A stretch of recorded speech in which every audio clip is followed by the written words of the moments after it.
Salve, salve ouvintes e ouvintes do podcast do lado esquerdo do muro. Estamos de volta mais uma semana. Eu, Marcos Gorenstein e João Miragaia. Fala aí, João, tudo na boa?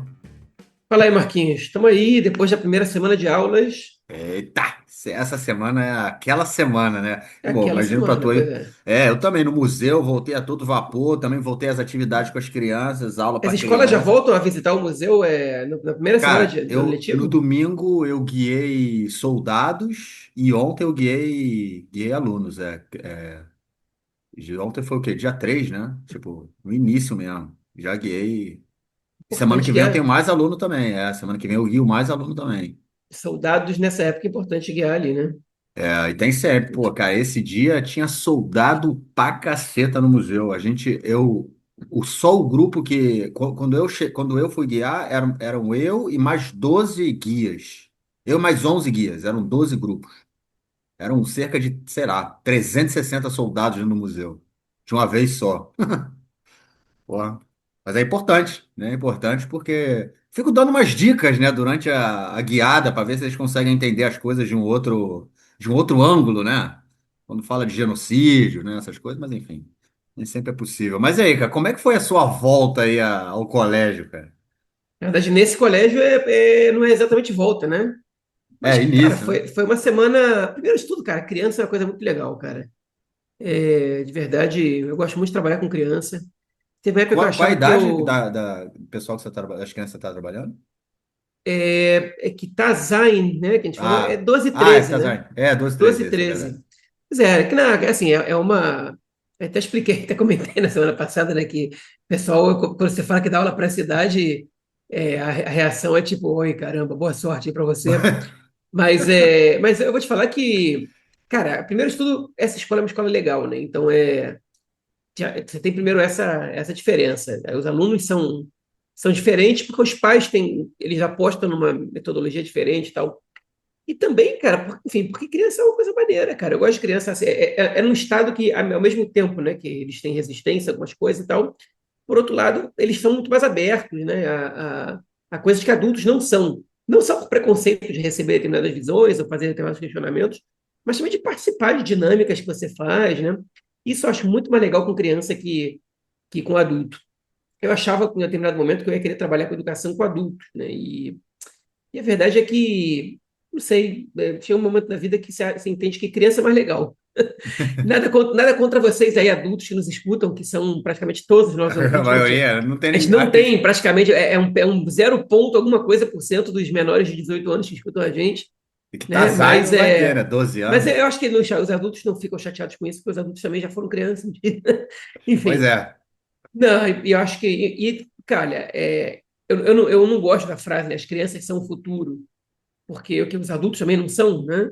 Está matando um adulto de 30 anos, ele não é futuro, o cara, com Pô. a expectativa de vida atual, o cara vive mais 60 anos aí, né? Então todo mundo é o futuro, mas as crianças são o futuro que você ainda pode construir ele, enfim, melhor, né? É a parte do futuro que ainda tá pronta para a gente poder preparar para um mundo melhor e melhor do que a gente construiu até agora. Os adultos é mais difícil de fazer isso, mas também dá, eu não desisto não.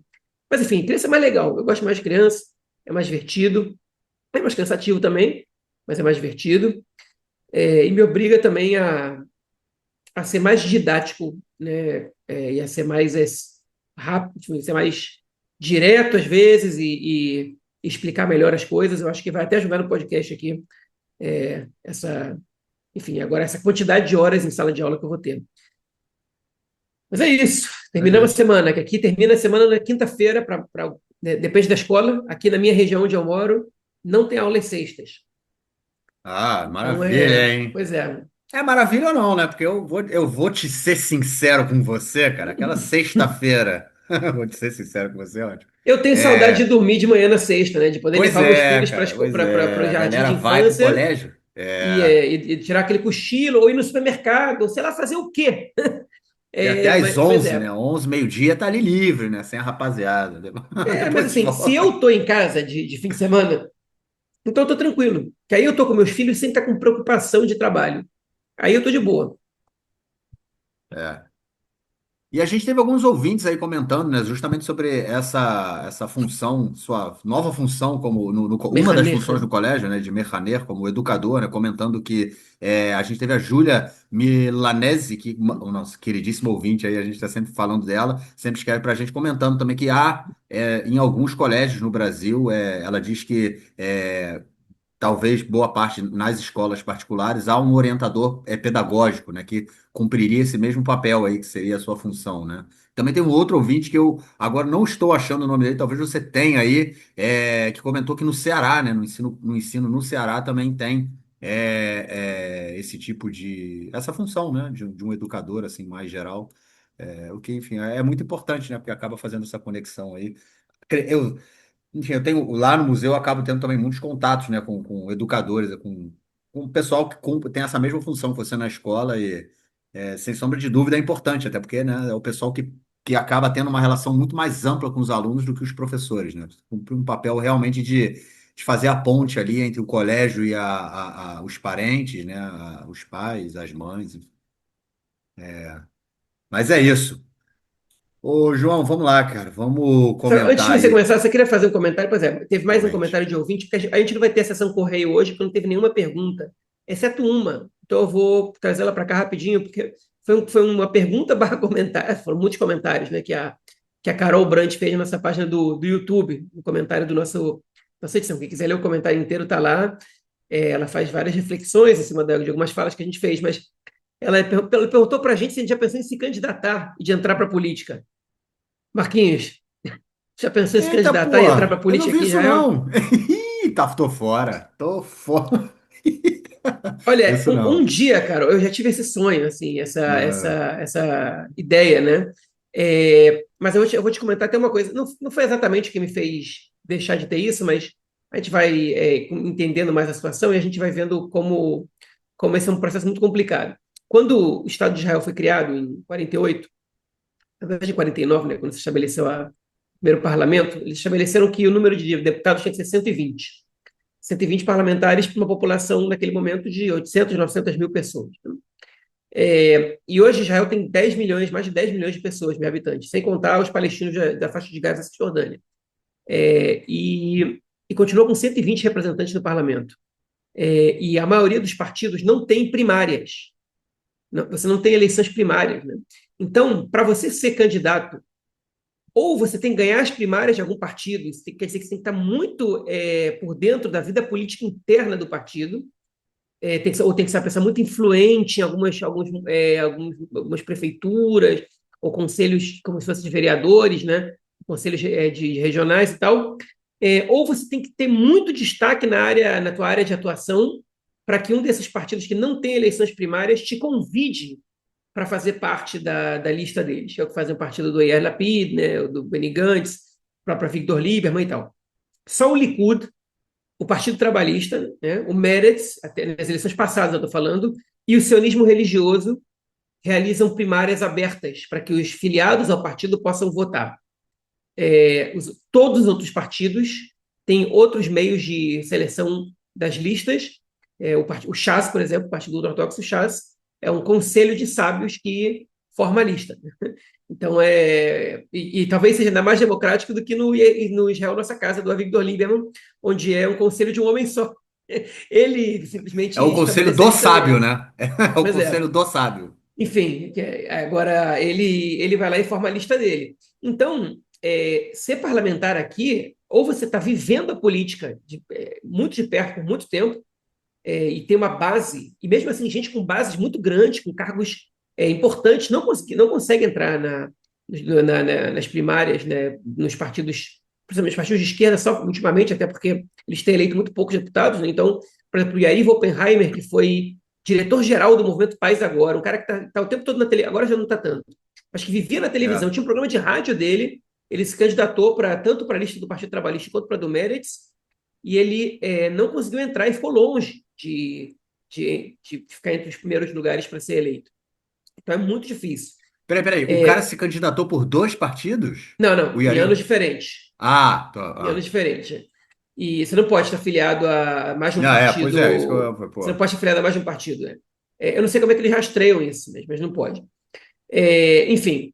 Mas tem gente, só para terminar de responder essa primeira questão, que tem gente, teve um cara do Likud, que muita gente andou falando dele ultimamente, a gente até comentou aqui, que é o Moshe Feiglin, que ele era um cara que tinha destaque ali no mundo ultra-ortodoxo, não, perdão, no mundo ortodoxo messiânico e de extrema direita, bem fascista mesmo, e ele queria entrar na política e ele criou um movimento, eu não sei dizer de onde veio o dinheiro, mas ele criou um movimento de pessoas se filiarem ao Likud.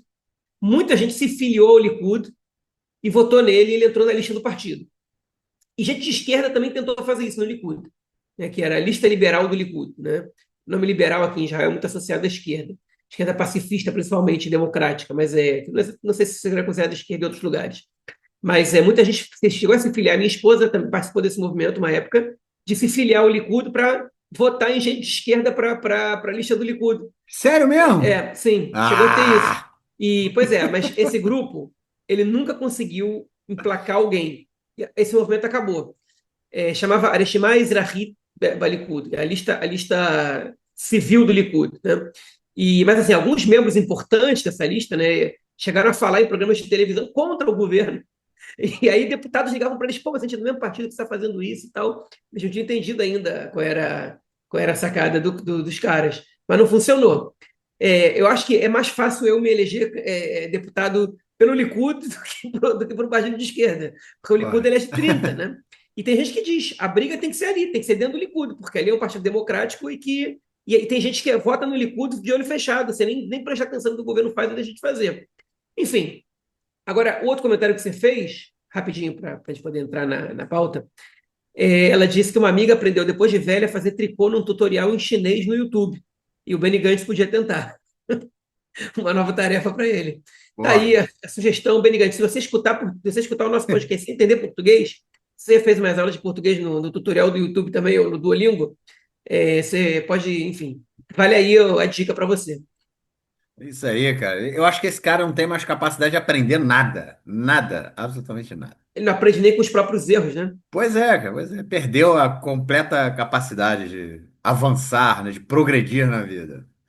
Acho que talvez é muito tempo no exército, né? Vamos ver. Enfim, é isso, João. Vamos lá falando passar rapidinho aí pelo nosso menu do podcast. Primeiro bloco, tradicionalmente, né? Vamos discutir aí as questões da guerra, Gaza, o avanço das tropas, enfim, não muita coisa, mas coisas aconteceram relacionadas aí ao tema essa semana. Depois a gente, na outra notícia, a gente vai tratar aí do ataque israelense ao Iêmen, que aconteceu exatamente há uma semana atrás, quando estávamos gravando no nosso último episódio, né? Foi na manhã, a gente não tinha muita informação ainda, não tinha informação ainda do que estava acontecendo.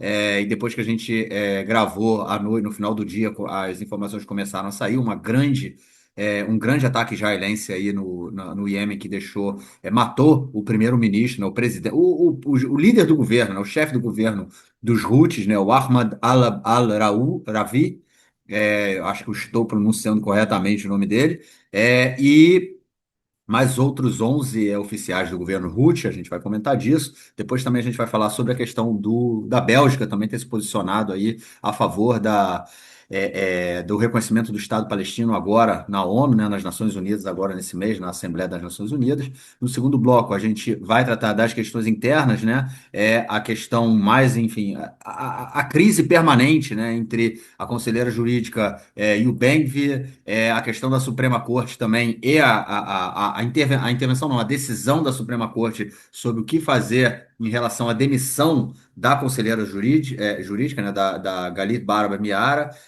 que, enfim, o governo a demitiu, mas essa demissão não foi feita de forma legal e até o momento ela não foi demitida. E também na questão do relacionados ao Ministério da Educação, ao sistema educacional como um todo, já que houve aí uma mudança enfim, no currículo, né, que o governo, o ministro, né, mudou o currículo nas escolas, fazendo com que cidadania e outros debates sobre democracia saíssem do currículo, ou seja, não devem mais ser ensinados às crianças aqui no país. E, enfim, manifestações de alunos, como a gente comentou na semana passada, que os alunos do ensino médio estavam se organizando para se manifestar contra a guerra e repressão policial e tudo mais aconteceu também esta semana.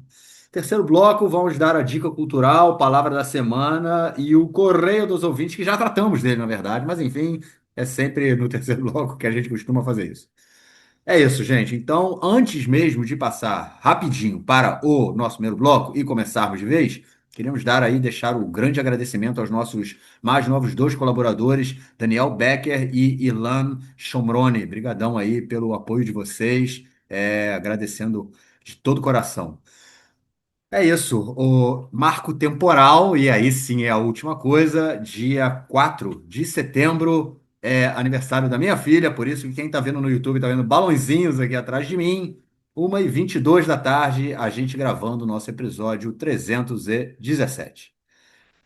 É isso, gente. Vamos então para o nosso primeiro bloco para tratarmos da guerra esta semana.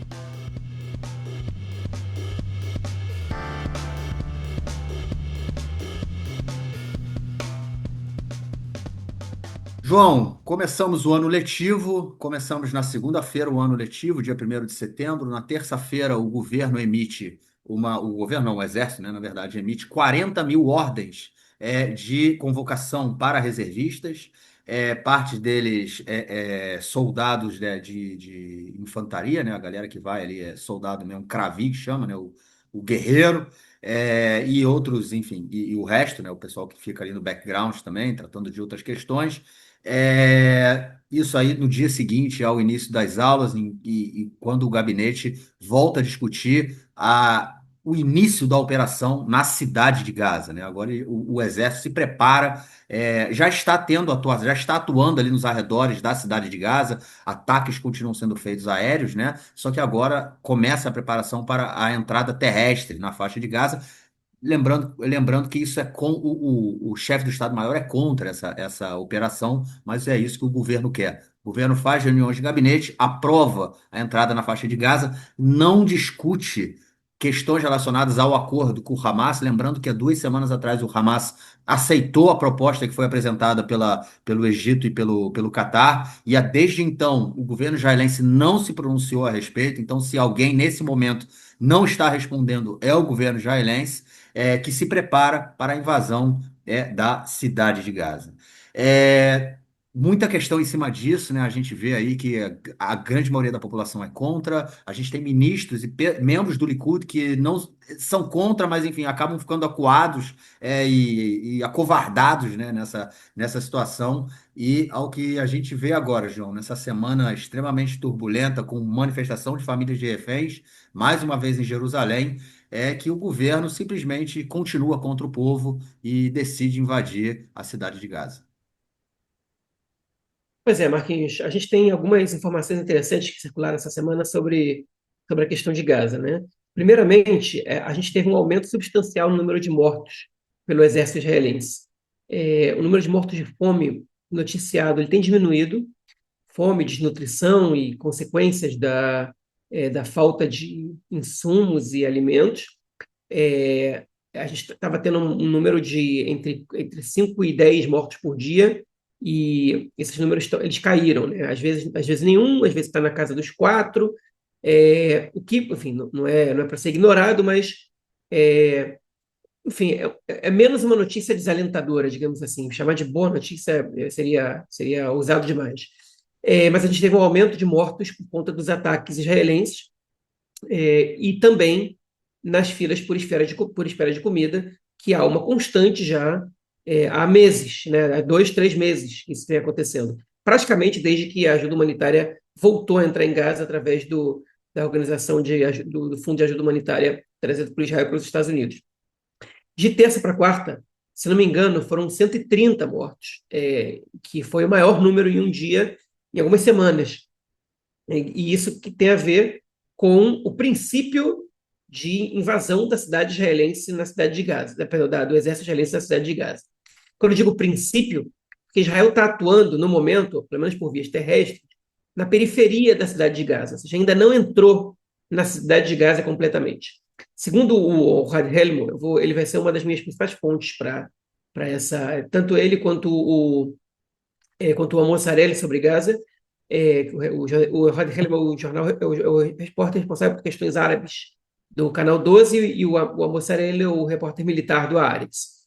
O Segundo o Ohad Helmut, é, Gaza, a cidade de Gaza, ela tem ainda bairros que estão intactos. Eu diria intactos não foi a expressão correta, mas tem bairros que ainda estão de pé, É, menos né? destruídos, né? Pois é, ainda estão de pé, que ainda tem edifícios de pé, que é diferente, por exemplo, de Rafah, que é diferente de Jebalia, né, que em algumas outras regiões da cidade de Gaza onde não tem nada, onde o que havia ali foi totalmente destruído.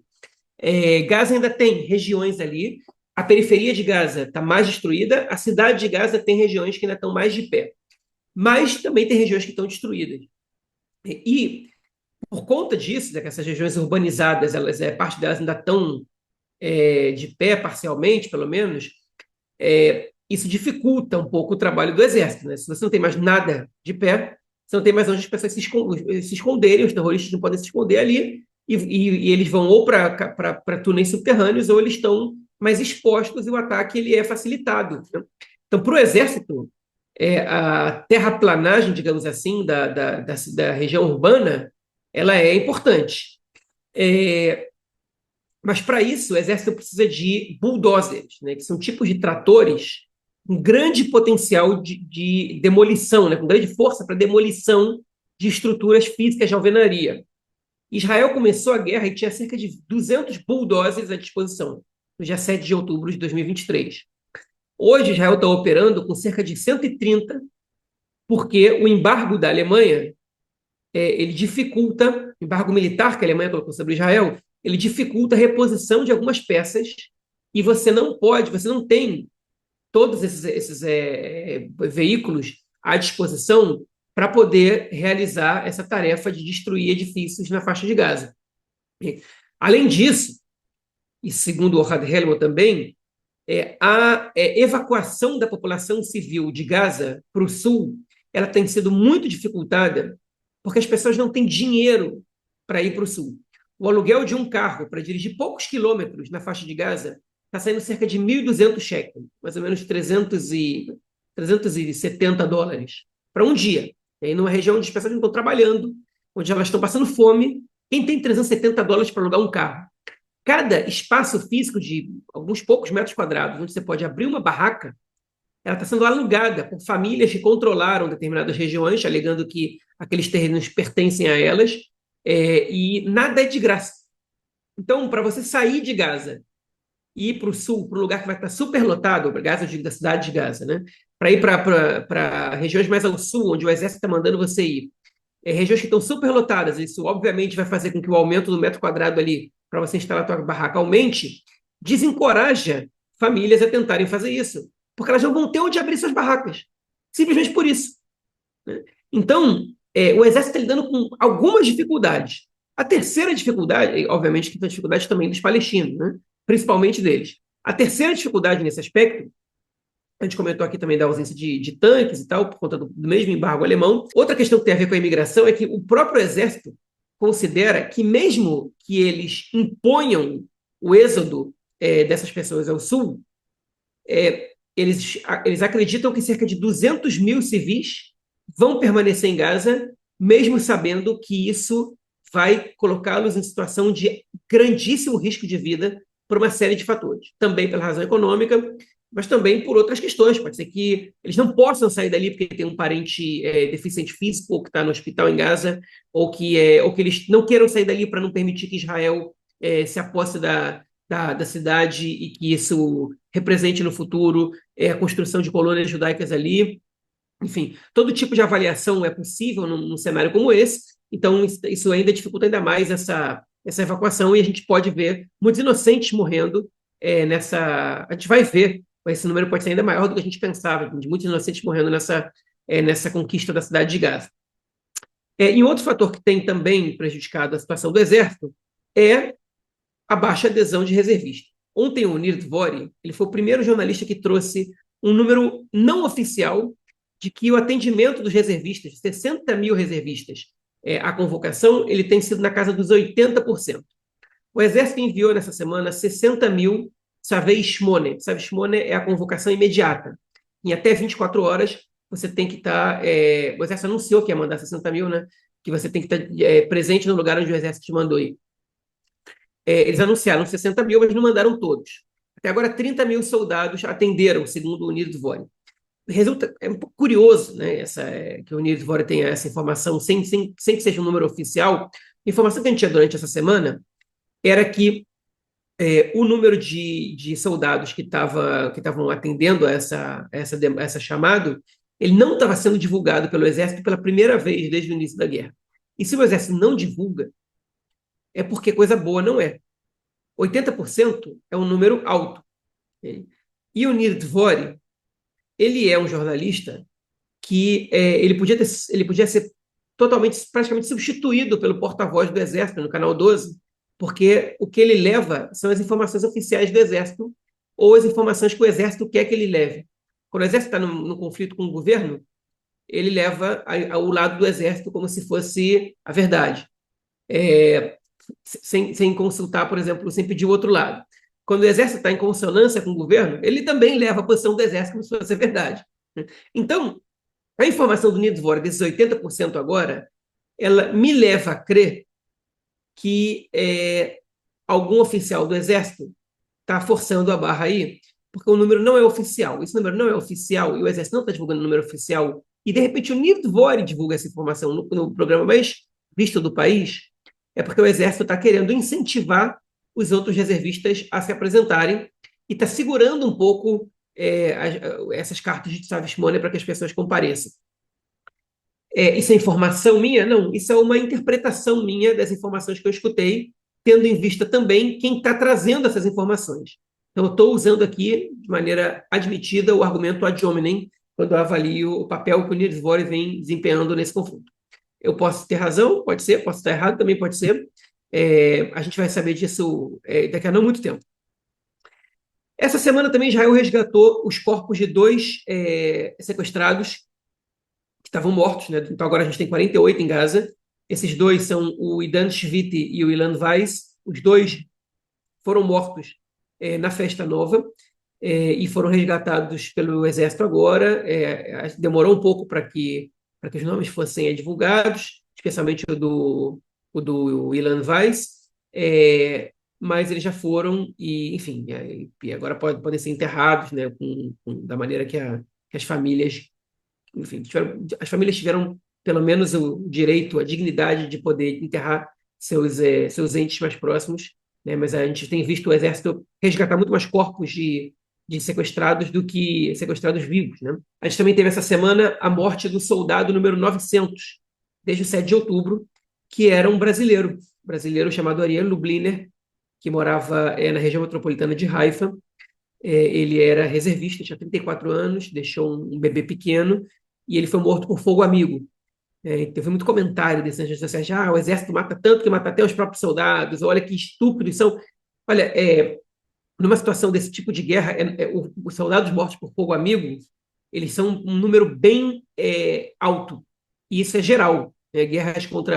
Guerras em ambientes urbanos contra grupos que não estão uniformizados, contra grupos de terroristas especificamente, mas às vezes também grupos de guerrilha. Isso é um fenômeno que acontece muito.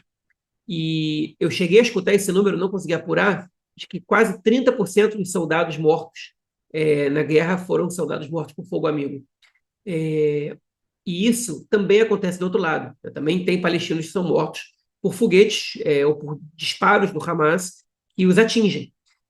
A gente não tem uma informação sobre a precisão, eu imagino que seja menos do que os soldados mortos por fogo amigo, principalmente porque agora a diferença de poder bélico entre o exército e o Hamas ela é muito maior do que ela era há 2 anos atrás, que ela já era grande. Agora ela é muito maior. Então, os disparos do Hamas são menos comuns. E isso tende a acontecer menos. Mas, enfim, a morte do Ariel Lubliner, eu não tô repercutindo ela aqui só pelo fato dele ser brasileiro, porque a verdade é que ela repercutiu bastante aqui em Israel. Também pelo número redondo, também por uma história trágica de vida dele, né, que deixou um bebê de 9 meses, e a foto do enterro dele foi a capa do Yediot Ahronot, que é o segundo maior jornal, jornal com a segunda maior tiragem do país, do bebê brincando na grama do cemitério, com vários soldados, né, no enterro militar, em volta do bebê. Não me lembro exatamente o que estava escrito ali, mas aquela imagem foi muito forte, porque um pai que deixa um bebê recém-nascido é o número 900 em uma operação com uma adesão popular baixíssima, né? Então, a imagem que ficou dessa morte do Ariel Lubliner foi de que o Netanyahu e o governo dele estão mandando soldados à morte. E os soldados, aos olhos de soldado tecnicamente arma de guerra, e aos olhos de quem é crítico a Israel nesse momento, a gente comemora as mortes de soldados israelenses, né? Mas o soldado é um pai de família, nesse caso. Ele deixou um bebê de 9 meses que vai crescer sem pai. E ele não escolheu estar lá, né? Ele foi convocado para estar lá. Ele poderia se recusar, ele poderia, né? Mas, como a gente comentou na semana passada sobre como o viés de comunicação e a narrativa oficial influenciam aqui para as pessoas, a situação é que, nesse caso, também acontece com soldados. Eles recebem esse chamado e não conseguem imaginar outra situação senão ir, né? Fora que também se pode acarretar em prisão, você pode ser preso também. Enfim, e ele foi e ele acabou morto de uma forma muito trágica, fogo amigo, e virou um símbolo, de certa maneira, que eu não sei até que ponto ele vai ser sustentado, né, esse simbolismo da morte dele, mas gerou uma repercussão e pelo menos um grupo de reservistas, após a morte dele, convocou uma entrevista coletiva para dizer que não querem servir, que não, gente que chegou a servir por quase 300 dias, desde o 7 de outubro, 270 dias, 270 dias são 9 meses, praticamente. 9 meses você está servindo no exército, você já é reservista. Não é que você é um soldado regular, né? Você deixa a tua família em casa, abandona o teu trabalho, abandona a tua vida totalmente e vai servir o exército. Depois já passou muito tempo o teu período de serviço militar. As pessoas, tipo, um desses caras, o líder desse movimento, disse: a gente não vai servir porque isso é uma guerra para satisfazer os desejos, os sonhos messiânicos de setores desse governo, né? Se refere à colonização de Gaza, que isso implica em matar os sequestrados, em matar soldados e em matar inocentes em Gaza. Ele citou essas três questões. É um movimento grande? Não. Mas é um movimento que está cada vez aparecendo mais. Eu acho que o número de não de deserções, né, nesse caso, ao convocar, a convocação de reservistas, a deserção silenciosa, sim, esse é um número grande. A deserção barulhenta, que nesse grupo, que obviamente está fazendo isso também para chamar atenção para o problema, e também para convencer outros soldados que está tudo bem se você não servir agora, porque essa guerra não tem. O governo não tem, foram as palavras deles, o governo não tem legitimidade para fazer essa guerra, não tem condição moral de impor de conquistar Gaza, e não tem popularidade para isso, né? Mas ainda assim, a deserção silenciosa, ela, ela tende a ser muito maior do que essa. E a gente também sabe que o exército deu aos comandantes a autoridade, né, essa autonomia de poder lidar com cada caso da maneira como eles acharem correto. Ou seja, eles ligaram para o soldado deles, falaram: você vai ter que se apresentar no dia tal, e o soldado ligou para o comandante e falou: não vou. E cada comandante pode lidar com isso com autonomia, da maneira que desejar. A gente sabe que isso já estava acontecendo antes, né? Como é que a gente sabe disso? Eu conheço gente que foi convocado e disse: eu não vou. Eu liguei para o comandante e disse: já chega, eu não vou mais. Mas a gente sabe que agora isso virou norma no Exército. Alguns comandantes liberavam sem que fosse essa instrução de cima. Hoje, essa é a instrução de cima. Para você deixar o teu comandante decidir, se isso virou uma norma, é porque tem muita gente fazendo. E se tem muita gente fazendo, é um problema para um plano tão ambicioso quanto esse, que, segundo o Exército, pode demorar um ano, o que faz com que o governo Trump fique um pouco ressabiado, um pouco duvidoso quanto ao apoio, de fato, a essa empreitada do Netanyahu, né? Segundo o Chaim Levinson, do jornal Haaretz, o governo Trump não sabe exatamente como lidar com isso. Eles, a princípio, vão dar para o Netanyahu um pouco de tempo, só que o Netanyahu tinha prometido para eles que em questão de semanas isso ia ser resolvido. E não vai, né?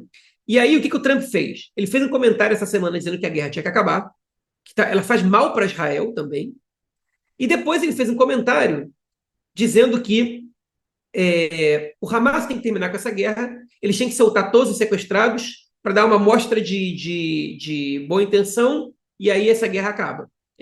Aí, esse segundo comentário dele, ele jogou a responsabilidade em cima do Hamas. O primeiro era que a guerra era ruim para Israel, obviamente a responsabilidade é em cima do Netanyahu. Alguém deve ter dado um toque nele e dito assim: Trump, tem que agora consertar isso aí, tu não pode jogar toda a responsabilidade em cima de Israel. Aí ele foi lá e responsabilizou o Hamas. Mas o Hamas foi muito esperto, porque eles viraram e falaram assim: olha só, a gente aceitou a proposta de cessar-fogo temporário do Witkoff. Agora, se vocês quiserem acabar com a guerra, a gente solta todos os reféns. E a gente, inclusive, está disposto a um governo de tecnocratas. Ou seja, o Hamas está admitindo publicamente não ser mais governo em Gaza. O que o Hamas não admite, que aí é o que o Netanyahu se ancora para poder dizer que essa proposta do Hamas é uma mentira, é que o Hamas não admite ser desarmado.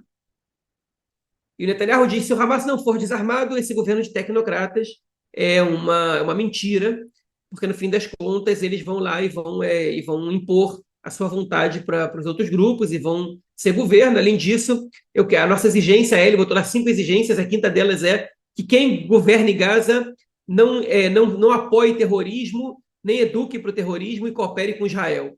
Esse foi um recado que ele está mandando para a autoridade palestina, né? Só que essas são as condições que o Netanyahu coloca para fazer o cessar-fogo, sendo que a única pessoa que pode criar as condições práticas para essa quinta condição é ele. Se ele quer que esse grupo coordene Gaza, então ele tem que tomar a iniciativa de poder encontrar quem é esse grupo para coordenar Gaza. Ele acha que ele vai colocar essas condições, que ele emitiu esses 5 pontos, ele comunicou esses 5 pontos em resposta à fala do Hamas. Eles estão esperando o quê? Que o Hamas vá lá para o outro e fale: ó, governa vocês aqui Gaza, porque eles não querem que a gente governe, e cooperem com Israel também, e não eduquem para o terrorismo, tá? Tipo, isso como resposta para o Hamas não é nem cínico, é ridículo. Chega a ser ridículo. Mas, obviamente, isso não foi uma resposta para o Hamas, foi uma resposta para a própria população israelense, para eles, tipo, não, é verdade, não pode ser ninguém que apoia terrorismo.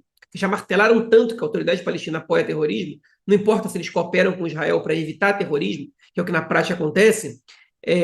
Isso é tão difundido em Israel que muita gente acredita nisso piamente, sem nunca ter visto um documento, um livro escolar da autoridade palestina na frente, para poder avaliar qualquer coisa. É óbvio que a autoridade palestina exalta os seus mártires, né? Enfim, que aqui em Israel a gente considera terrorista. Como aqui, a gente também exaltava pessoas que o mundo considerava terroristas e que hoje, e que depois foram normalizados. Inclusive, o próprio Arafat é um caso desses, né? O Menachem Begin é um caso desses. Isso, né? Até na série Homeland tem um episódio aí, não sei de qual temporada, que alguém cita isso. Como é que a gente vai negociar com esse cara? Até pouco tempo atrás ele era um terrorista. O cara fala: Menachem Begin também era um terrorista. Em Israel, isso dói aos ouvidos de muita gente dizer isso. Mas ele era considerado terrorista pela todo mundo naquele momento, né? Talvez menos do movimento sionista. E depois ele foi normalizado e virou primeiro-ministro. Né?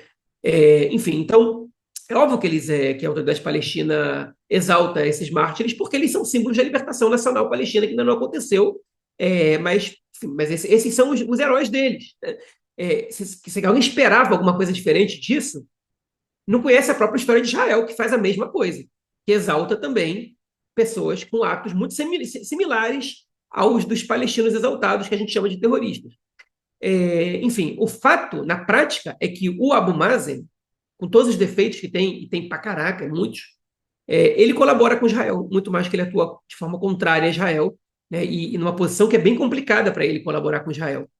Então, enfim, mas fechando esse parênteses. Agora, para terminar minha fala, sobre as falas do Trump e a decisão de invadir Gaza, toda a alta cúpula das forças de segurança, não só do exército, das forças de segurança, são contra a ocupação da cidade de Gaza. E isso foi discussão no gabinete. E havia ministros contrários, segundo o que eles escutaram, questionando por que a gente vai fazer isso. O exército está falando que não vai dar certo, que vai demorar, que vai morrer soldado, que vai morrer sequestrado, que o armamento que a gente tem é pouco, que a gente pode colapsar com questões técnicas de tanques, de tratores. Por que a gente está fazendo? O mundo inteiro está contra isso. Por que a gente tomou essa decisão? E o Guidon Sar, que é o ministro das Relações Exteriores, foi o que chefiou esse grupo, mas também a Gila Gamliel, ministra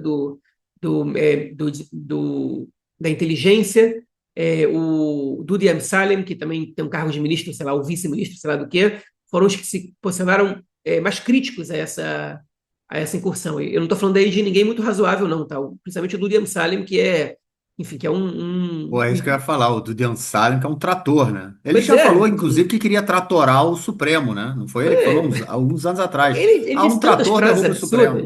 tantas É. frases absurdas dessas que eu já não sei mais qual é dele. E também não sei mais qual é dele.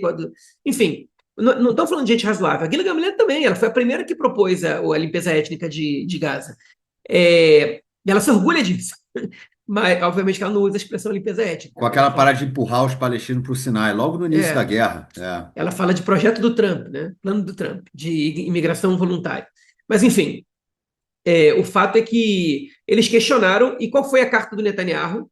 A carta do Netanyahu foi: o Trump apoia, vocês não precisam ter medo, está tudo bem. Essa é a carta que o Netanyahu tem. Ele não tem mais nada para apresentar. Ele não tem um argumento razoável para apresentar para o próprio governo. E o governo vai com ele. O Ben-Gvir chegou a dizer que ia propor, eu não lembro exatamente o que foi agora, mas o Ben-Gvir falou o seguinte: eu proponho que a gente dê 2 dias para todo mundo sair de Gaza. Se não saírem, a gente sai disparando e matando todo mundo. E aí e vocês estão aí dizendo que não querem nem invadir Gaza, vamos fazer votação no gabinete. Aí o Guido Mussara teria dito para ele: se você fizer votação sobre isso no gabinete, você vai perder. Tipo, pode propor, você vai perder a votação. Mas o Ben-Gvir, ele quer perder a votação, né? Acho que o que algumas pessoas não entenderam é isso. Ele quer propor perder para dizer: eu tentei, cortaram minhas asas. Esse governo não é de direita de verdade, né? Direita de verdade tem que ser genocida orgulhoso, a favor de limpeza étnica orgulhoso, não envergonhado, ou não negando, né? Você tem que admitir que é isso que você quer.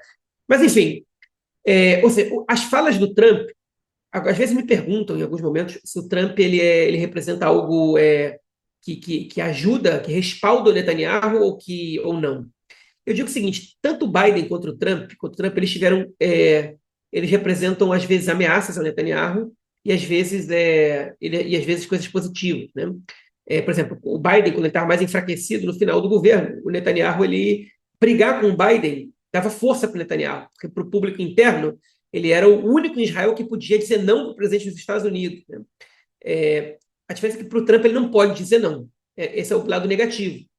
Na hora que o Trump disser acabou, acabou. Só que o Trump não diz acabou. E ele já está há bastante tempo aí no poder e não diz acabou nenhuma vez. Então, no momento, o Trump respalda o Netanyahu e o Trump, ele é a pessoa que pode interromper agora essa loucura. E aí você fala assim: pô, mas você vai esperar o quê do Trump? Nada. Assim, eu não espero que o Trump haja de acordo com a lógica, eu não espero que o Trump haja de acordo com o bom senso, e eu não espero que o Trump haja de acordo com os meus valores, ou nada perto disso, né? O Trump, ele age de acordo com os interesses dele e que são bem estáveis. Então, infelizmente, a gente está à mercê de um sujeito que tudo que quer é ficar no poder e afastar de si qualquer possibilidade de ser preso em alguma circunstância, que é o Netanyahu. E a única pessoa que pode pará-lo, nesse momento, ao que tudo indica, é um psicopata, que é o sujeito mais perigoso dos últimos, sei lá, 30, 40 anos no mundo. Então a gente não está numa situação muito, muito boa e isso não dá muito espaço para a gente ser otimista. E eu vou estar dizendo o quê, João? Que não vai ter cessar-fogo de jeito nenhum? Vai. Algum momento vai, e talvez seja antes do que a gente está esperando, porque o Trump é estável e os ultra-ortodoxos, o relógio deles está contando. Ainda que o Boaz Bismuth esteja começando a avançar com a lei deles, precisa acontecer algumas outras coisas aqui para que essa lei passe, e eu não sei se o contexto está tão favorável. Ah, que situação, hein, João? Que situação. Bom, eu não vou me prolongar muito no meu comentário sobre tudo o que acontece, até porque, como a gente também comentou, a gente estava conversando antes, né, cara, as notícias acabam sendo muito mais do mesmo. A gente tem elementos pontuais, né, sobre muda daqui, muda dali, mas o cenário. é, cenário global, né, do que diz respeito à guerra e tudo mais, ele não muda, né? Então, a gente continua empacado, o governo israelense continua boicotando, minando, impedindo qualquer acordo com o Hamas para o fim da guerra, porque eles não querem o fim da guerra. Eles não tem fim da guerra, porque o governo não pode, não quer o fim da guerra. O Netanyahu não sabe o que ele quer fazer com Gaza ainda, o Netanyahu não disse para ninguém o que ele quer fazer com Gaza, ele só quer ocupar porque ele precisa empurrar isso com a barriga, né? Então vai empurrando, vai empurrando, vai empurrando. Você falou do número redondo, né, de 900 soldados. Hoje, ainda não é o número redondo, vai ser amanhã, quando os ouvintes estiverem escutando, a gente completa 700 dias de guerra. 700 dias de guerra. E sem luz no fim do túnel, né? A gente está aí hoje, é dia 4 de setembro, quase um mês, né? Quase um pouquinho mais de um mês ali para mais um 7 de outubro. Segundo 7 de outubro já de guerra. Essa semana eu estava ouvindo um dos podcasts, né? Acho que foi do Aretz, e aí um dos entrevistados falou um negócio que não é que caiu, né? Mas você volta a pensar nisso. O cara falou: a gente está se aproximando do terceiro inverno de guerra em Gaza. Terceiro inverno. Não é possível, não é possível, né, que isso esteja acontecendo. Enfim, o Nir Hasson, o último ele é o cara que costuma, o jornalista que costuma postar sobre a morte em Gaza, sobre a situação em Gaza, do Haaretz, né? Ele é do jornalista do Haaretz, e sobre a fome também, as pessoas que foram mortas de fome. O último post dele sobre o tema, né? Foi no dia 2 de setembro, ou seja, 2 dias atrás, onde mais 13 pessoas tinham morrido de fome, um total agora de 361 uma pessoas que foram mortas de fome pela política israelense, pelo governo de Israel e pelo exército israelense. Como você bem falou, são 200 mil pessoas que eles esperam que fiquem na cidade de Gaza, né? Que não vão sair. E, malandro, 200 mil pessoas é gente pra caceta, né? Então, se esses caras resolverem realmente invadir a cidade de Gaza, como eles estão planejando invadir, a gente vai começar a ver. Bom, não sei se a gente vai começar a ver fotos, né? Porque Israel também mata os jornalistas, então a gente vai passar a ter mais dificuldade de ver foto, vídeo, né? Porque, enfim, continuam matando jornalistas, a gente não vai ter noção do que está acontecendo na faixa de Gaza, né? Então, mas sem sombra de dúvida, é isso que a gente vai acabar vendo. Inclusive, eu estava lendo também uma reportagem. Tem um ativista palestino chamado Fuad. Eu não sei se é Ahmed Fuad ou Fuad Ahmed. É um cara, um palestino que vive já há anos nos Estados Unidos. E no início da guerra, eu me lembro que ele começou a postar várias coisas contra o Hamas. Ele é anti-Hamas e anti-Israel também, né? Então ele começou a publicar uma série de coisas sobre o Hamas e tudo mais. Eu me lembro que o cara tinha pouquinhos seguidores no Twitter, sei lá, comecei a segui-lo, ele tinha uns 4, 5 mil seguidores. Hoje o cara tá com um monte de gente seguindo. E ele, essa semana.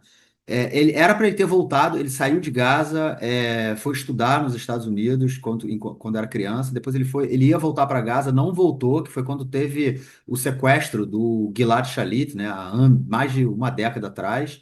E aí ele acabou ficando nos Estados Unidos, pediu asilo político nos Estados Unidos e por lá ficou. E ele fez um voo, o Emirados Árabes Unidos essa semana fez um lançamento de ajuda humanitária por avião, né, na faixa de Gaza, e esse cara, ele estava no avião. E ele falou que ele ficou assustado com o nível de destruição na faixa de Gaza, né? Que assim, não sobrou basicamente nada, né, de tudo que a gente do que tinha antes, né? Então é isso, né? Então essa é a realidade que a gente tá vendo ali. E sobre a questão, né? Só sobre a questão aí do gabinete do Trump, para eu fechar minha fala, é interessante, né, que a fala do Guidon Sar, né, dizendo que para o Ben-Gvir, "Pô, você quer votar? Vota e você vai perder." Então, primeiro, olha só o que a gente tem no gabinete de governo hoje. A maioria a maioria da população de Israel é contra a continuidade da guerra. A maioria do gabinete de governo, de acordo com Guidon Sar, é contra a continuidade da guerra.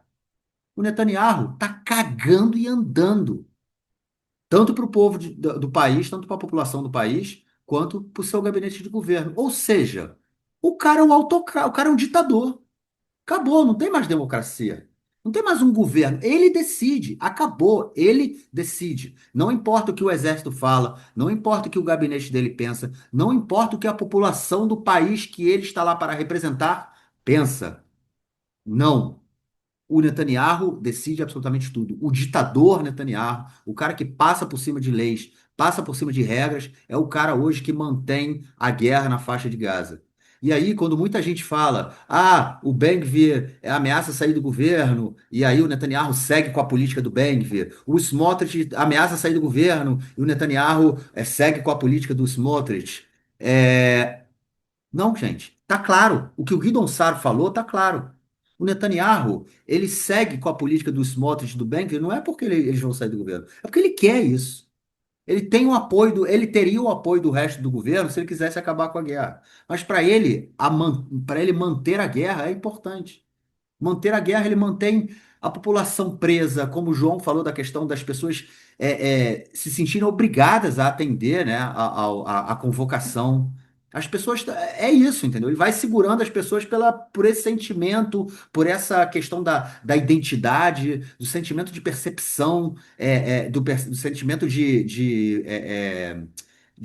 ser par, de pertencimento, não percepção, pertencimento ao determinado grupo, a pressão social que as pessoas, sim, que as pessoas recebem caso elas decidam não servir, não atender à ordem de convocação.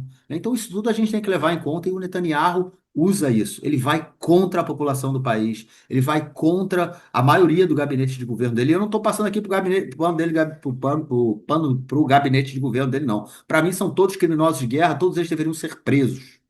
Todos eles.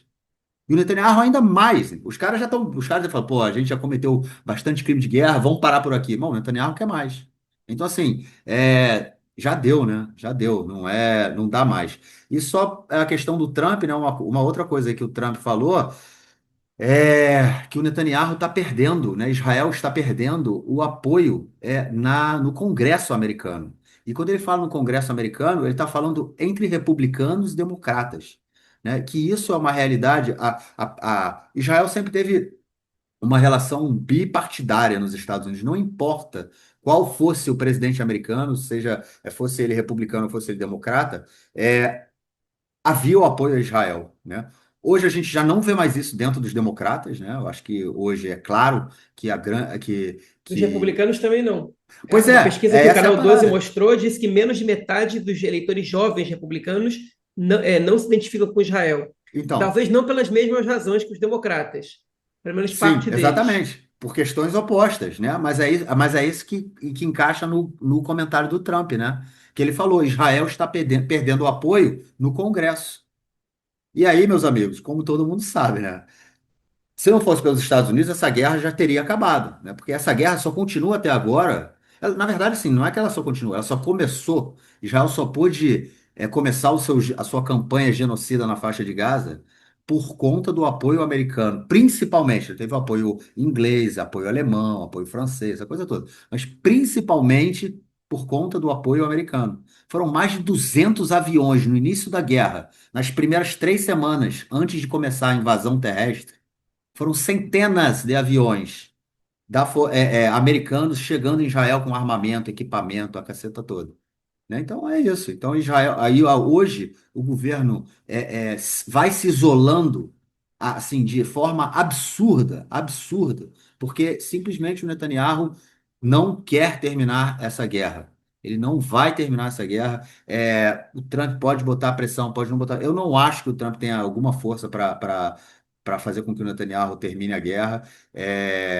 Eu acho que, enfim, eu não sei, realmente eu não sei o que pode fazer o Netanyahu decidir acabar com a guerra. Ele continua sem saber o que fazer com a faixa de Gaza. Quanto mais tempo a guerra continua, pior a situação fica. A situação, não só a situação na faixa de Gaza, né? A situação política, tudo que envolve a questão da guerra, fica mais difícil de resolver, né? Quanto mais lama você tem subindo no seu pescoço, fica mais difícil de resolver. Até porque se a lama passa o seu nariz, você morre sufocado. E é isso que a gente está vendo, né? É exatamente isso que a gente está vendo. Então, é muito complicada a situação. A gente tem agora, daqui a 2 semanas, né, a gente já entra aí no período das festas judaicas, que aí entra o Ano Novo, o Dia do Perdão e a festa do Tabernáculo. Isso aí são 3 semanas direto, assim, de férias, não, né, festividades, assim, ou seja, fica tudo meia bomba. O Congresso, o Parlamento acho que nem voltou ainda, né, e se volta, volta por 2 semanas e para de novo. Enfim, até o meio de outubro pelo menos até o mês de outubro, o parlamento não volta. Eu agora eu posso checar mais para frente, mas eu não sei aqui quando é que vai acabar a data exata que vai acabar esse recesso aí do parlamento. Mas o Netanyahu não tem motivo nenhum agora para tentar para criar uma possível crise que possa levar a possa levar à queda do seu governo. Ele tem aí bastante problema já com a questão dos ortodoxos e tudo mais. Enfim. Situação muito complicada mesmo. E é o isolamento total do país, inclusive frente ao Partido Republicano, que, enfim, é muito bizarro, né? Que se o Partido Republicano, que é a coisa que conservadora, racista, fascista, enfim, que gosta de guerra, aquelas coisas todas. E se esses caras estão indo já, batendo de frente com o governo israelense, é porque realmente o isolamento tá muito, muito, muito grande. O João, já que essa aí eu confesso, João, eu confesso que eu joguei essa parte do isolamento para o final para poder fazer o gancho com a próxima notícia. Eu levantei a bola para mim mesmo. Tô ficando bom nisso, João. Isolamento político. Essa semana a gente viu a Bélgica afirmando também que reconhecerá o Estado palestino na Assembleia das Nações Unidas, né? Depois colocaram ali uma série de coisas, não, vamos reconhecer se a guerra acabar, se eles devolveram os reféns, enfim. Colocaram ali algumas questões porque, obviamente, gera um debate, né? Uma pressão muito grande. E a gente viu também os Emirados Árabes Unidos, né, que foram ali o primeiro país a assinar o Acordo de Abraão, né, que normalizou as relações entre Israel e os Emirados Árabes. Eles ameaçaram ontem, na verdade, romper com o Acordo de Abraão, caso o sonho messiânico de louco, né, do Smotrich de anexar a Cisjordânia saia do papel. Ontem o Smotrich fez um pronunciamento em que ele defendeu a anexação de 82% do território palestino do lado direito do muro. Ele só deixa de lado as grandes cidades, Jericó, Hebron, Ramallah, Shem, né, que é Nablus, enfim, as grandes cidades ali ele deixa de fora, porém, todo o resto ele quer que seja território israelense. Praticamente você deixou de lado os territórios A, de Isso, Cisjordânia. exatamente. E aí, João, estamos aí, poucos dias da Assembleia das Nações Unidas, vários países europeus já falaram que vão reconhecer o Estado palestino, e a direita psicopata genocida israelense continua esticando a corda. Pois é, a Bélgica deu um passo além, né, de reconhecer o Estado palestino. Eles também disseram que vão anunciar sanções contra Israel em setembro. Eu não sei quais, eu não sei qual o tamanho, qual a importância das relações de Israel com a Bélgica para que as sanções sejam relevantes a ponto de preocuparem o governo, mas acho que a principal preocupação do governo é a moda pegar, né? A moda de reconhecer o Estado palestino está pegando. A moda das sanções, embargo, não tanto, ainda, por enquanto. Está demorando bastante, mas ainda não está rolando. Tem vários países que tomaram medidas que não chega a ser embargo ou sanções. Por exemplo, o Brasil congelou novas compras de armamento para Israel. Era um acordo recorde, né, de 700 milhões de reais. E essa é a maior compra disparada que o Brasil fez de Israel e está congelado. Mas isso não chega a ser sanções, porque, por exemplo, você interrompe a matança em Gaza e você pronto, era o que a gente queria agora como condição, agora a gente vai comprar o que estava pré-estabelecido. Foi cancelado. A Alemanha condicionou embargo. Não vamos mandar para vocês a partir de agora. Isso muda bastante a situação. E também é diferente quando você vende do que quando você compra. Você compra, você prejudica, né, a economia do país, mas enfim, dependendo do tamanho, obviamente, do volume das relações comerciais, você consegue sobreviver sem isso. Quando você vende, você obriga o teu comprador a buscar um outro fornecedor e tem equipamentos e tem alguns insumos que você não tem onde conseguir. Porque você comprou um tanque alemão, as peças de reposição são fabricadas só pela Alemanha. Né? Então, você não pode comprar uma peça de tanque na China para um tanque alemão. Você não pode consertar um Renault com uma peça de motor da Hyundai. Né? Então, você tem essas questões aí. Para manutenção é muito relevante. Isso, inclusive, fazendo só um parênteses, é uma das razões pelas quais a Força Aérea Iraniana ela é tão frágil, porque a grande maioria dos caças que o Irã tem são caças adquiridos antes da Revolução Islâmica, junto aos Estados Unidos, ao Reino Unido e tal. E com corte de relações, embargo de armas, eles não têm como conseguir equipamento para recuperar não só os caças, né, vários veículos automotores, e, por exemplo, o helicóptero que caiu matando o presidente do Irã há 2 anos, se não me engano, ou um ano e pouco, ele foi por falhas desse tipo. Né? Enfim, mas a Bélgica tem essa medida, a gente tem a dos Emirados Árabes, na verdade, eles não estão ameaçando cortar os acordos de Abraham, eles estão dizendo que Israel, se anexar, vai estar rompendo com os acordos de Abraão. Agora, uma coisa a gente tem que aqui dizer: os acordos de Abraão eles prometiam congelar a anexação de territórios na Cisjordânia em até 5 anos. Já passaram 5 anos, 6 inclusive, dos acordos de Abraão. Então, em teoria, Israel já pode anexar. Só que os Emirados Árabes estão dizendo o seguinte: ó, para a gente, aquele período de tempo não é relevante. Para a gente, é a intenção de anexar que tem que ser descartada. E eles não estão fazendo pressão só direto com Israel, para que Israel não faça isso. A pressão também é com os Estados Unidos. Que olha só, se eles fizerem isso, vai ser ruim. E os acordos de Abraham, eles são dos principais êxitos da diplomacia do governo Trump, do primeiro governo Trump. Se ele vê isso aí desmoronar na frente dele por conta de uma ação dessas, como a de Israel, ele não vai gostar. Porque aí uma coisa é a guerra que estava antes dele entrar, ele não parar com ela. Outra coisa é uma coisa que ele se orgulha de ter feito, que ele queria, inclusive, que fossem chamados de Acordos de Trump, o nome dele, né, segundo o livro do Barack Ravid, A Paz de Trump, que já está traduzido para o inglês. Ele foi alguns anos só com a versão em hebraico, agora está traduzido já para o inglês, mas ele queria, né, segundo esse livro, queria que o nome do acordo fosse Acordo de Trump, mas virou Acordo de Abraham, e se esse acordo rompeu, o Trump não vai ficar muito feliz, não. O Witkoff é contra a anexação da Cisjordânia, o Rubio não está nem aí, né? Ele diz que não se importa muito com essa questão, ou seja, deu um sinal verde. Agora os Estados Unidos vão ter que ver de que maneira eles vão, ou se eles vão sim ou não colocar pressão no governo Netanyahu. Mas a medida mais extrema tomada, ainda que não tenha acontecido na prática, foi a que o ministro da Economia turco declarou na semana passada, depois de a gente encerrar a gravação do podcast, de que a Turquia ia cortar todos os acordos comerciais com Israel, proibir as relações comerciais de qualquer empresa turca com Israel e fechar o espaço aéreo para voos israelenses. Essa seria a medida mais drástica tomada até agora por um país cujas relações com Israel são importantes. A Turquia vende para Israel muitos commodities, né, e principalmente alimentos, por um preço muito mais baixo do que Israel consegue encontrar no mercado, e isso poderia inflacionar o preço, por exemplo, das verduras em Israel, das frutas, bastante. Isso é só um exemplo. Tá? O comércio de Israel com a Turquia é um comércio importante, das piores crises do governo israelense com o governo turco. Isso não aconteceu, e não custa lembrar, que a gente comentou isso na semana passada, que se veio um pouquinho depois do Netanyahu insinuar que talvez reconhecesse o genocídio armênio organizado pelos turcos. Né? Agora, o ministro da Economia turco anunciou isso, mas até agora não deu nenhum passo para que isso de fato aconteça. Então, a gente tem que ver se de fato vai acontecer.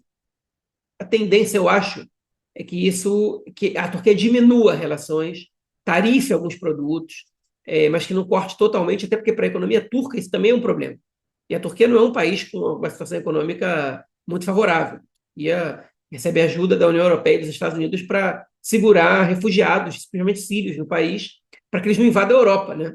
Então, acho que a situação da Turquia ela não permite o país tomar medidas tão drásticas, mas pode ser que eu esteja enganado, pode ser que essas medidas, do ponto de vista da opinião pública na Turquia, sejam mais importantes do que as perdas econômicas que isso pode significar para o país.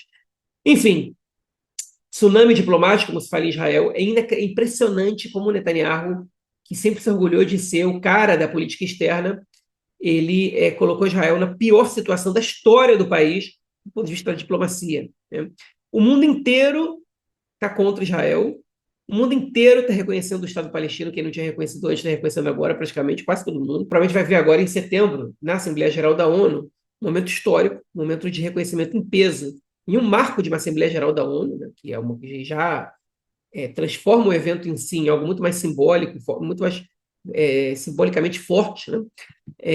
A gente vai ver um reconhecimento em massa do Estado palestino, uma série de discursos contra Israel, contra a morte dos palestinos em Gaza, vários países falando abertamente em genocídio. Isso durante o governo Netanyahu, que se orgulha de ser o cara das relações internacionais, cara forte perante a opinião pública mundial e aos líderes globais, e é sob o mandato dele que ele está vendo o que a base dele não gostaria que acontecesse, que é o mundo reconhecer o Estado palestino. Isso, no mínimo, pode ser que isso ainda se desenvolva para coisas bem mais fortes contra Israel. Pois é, isolamento total aí, né? Completamente perdido e é assustador a forma, né, como toda a questão da Cisjordânia vem acontecendo e, enfim, essa semana mais uma vez, gente, pogroms na Cisjordânia. Ah, uma notícia também que saiu, milhares de árvores, de árvores de oliveira de palestinos foram derrubadas pelo exército também. Eu vi, acho que foi no jornal Haaretz, eles fizeram mais ou menos na verdade, eu não me lembro se foi no Ares, eu acredito que tenha sido, foram várias notícias que eu vi, mas enfim, eu vi uma notícia que eles fizeram, de acordo com o território que foi atacado, que foi destruído, né, e o espaço que geralmente as pessoas dão entre as árvores quando elas são cultivadas, né, eles falaram que foram milhares, cerca de 3.000 árvores é, de palestinos, de oliveiras, foram derrubadas pelo exército, pelos colonos. Isso recentemente, né? Isso não estou falando desde o início da guerra. E eram árvores jovens, né? Ou seja, árvores ainda que estavam no início aí da sua vida, que poderiam ainda ficar lá por gerações e gerar o subsídio, né? Para famílias ali ainda por gerações e foram destruídas por mais uma forma de punição coletiva, de expulsão, de limpeza étnica, né? Porque imaginem só, famílias de palestinos que têm toda a sua plantação destruída. O que que elas vão fazer ali nas suas terras, né? Enfim, é assustador e aparece esse psicopata aí com proposta para anexar 82% da Cisjordânia. Eles jogam fogo, jogam combustível na fogueira sem parar, né? É o tempo todo sem parar. E vão fazendo isso, vão fazendo com que o país esteja mais isolado. Mas essa é a figura do fascismo, né? O caos, eu falei isso no episódio passado, né? O caos é fundamental para eles. Quanto mais caos, mais eles se sentem à vontade para usar a força e mais a oposição, entre aspas, liberal se sente acuada, né? E eles vão avançando, vão avançando. Bom, João, vamos para a última notícia do bloco, que é sobre o ataque israelense no Iêmen. Exatamente, aconteceu semana passada, na quinta-feira, quando estávamos gravando nosso último episódio, esse grande ataque israelense ao Iêmen. Ahmed Ghalib al-Rahawi, que era o primeiro-ministro do Iêmen Houthi, né? Porque o Iêmen hoje está dividido em dois também, né? Tem o Iêmen do Sul, que é o Iêmen Houthi, e o Iêmen do Norte, que não é o Iêmen Houthi, foi o Iêmen que perdeu ali a disputa interna, né? E o país foi dividido ao meio. Então, o primeiro-ministro do Iêmen Houthi foi morto, e mais 11 oficiais, né? O secretário do gabinete, o chefe do gabinete do primeiro-ministro, o ministro da Economia e Indústria, ministro das Relações Exteriores, o ministro da Agricultura e Meio Ambiente, ministro do Turismo e Cultura, ministro da Juventude e Esporte, ministro do Bem-Estar e Trabalho, ministro da Justiça, ministro da Eletricidade, Energia e Água e o ministro da Inteligência. Ou seja, em um ataque, Israel simplesmente acabou com o governo Houthi, que ficou completamente desmantelado. Enfim, demorou um pouco a reagir. A gente teve sirenes aqui essa semana vindo Teve mais que o ontem de normal, manhã foi né? a última. Hã? Teve mais ataque que o normal. Tá tendo praticamente todo dia, às vezes dois por dia. Eu sei que nem sempre toca sirene, porque às vezes o míssil é interceptado antes. Mas bom, aqui na Pacata Modin, a gente recebe sempre que tem o sirene, o aviso antes da sirene, né? A gente acaba recebendo, porque como está perto do aeroporto, eles sempre acreditam que seja uma das regiões ali a serem atacadas. Ontem eu fui para o bunker, eu acho que foi na terça-feira também, me lembro de ter tocado a sirene, enfim. Volta e meia a gente corre. Demorou um pouco para eles reagirem, na verdade, mas a gente entende, né, depois que 12 membros aí do governo foram mortos, o que mostra realmente que no início da guerra, né, quando Israel não tinha nenhuma inteligência no Iêmen, né, nada, nada, nada. Dependia de informação, da Arábia Saudita, dos Estados Unidos e tudo mais. E agora a gente vê que Israel conseguiu montar ali uma inteligência grande, no que diz respeito ao grupo lá do Iêmen, e deu um ataque que bombou, né? Parada, sem É. sombra de dúvida, é um ataque bem forte. Os Houthis parece que não entenderam isso, né? Que É, Israel estava se armando para isso. Destruir porto, refinaria de petróleo, posto de exploração de petróleo, já não sensibilizava muito os Houthis, e ficaram só quatro ministros vivos do governo. É um negócio impressionante, né? Matou o governo inteiro praticamente. Tem 4 ministros vivos e, obviamente, nessas horas que em geral acontece, é que as pessoas perguntam assim, por que que eles não estavam na reunião, né? Quem passou a informação? Tipo, e isso pode acontecer, é, e foi um baita de um golpe. E a gente vê que a inteligência israelense ela é muito eficiente. Ela funciona, ela tem os meios para isso. Ela funcionou contra o Hezbollah, ela funcionou contra o Irã, ela funcionou contra o Hamas depois de se reorganizar. E ela não falhou no dia 7 de outubro porque a tecnologia falhou ou porque as informações não foram coletadas. Ela falhou por um erro de concepção, totalmente por um erro de concepção.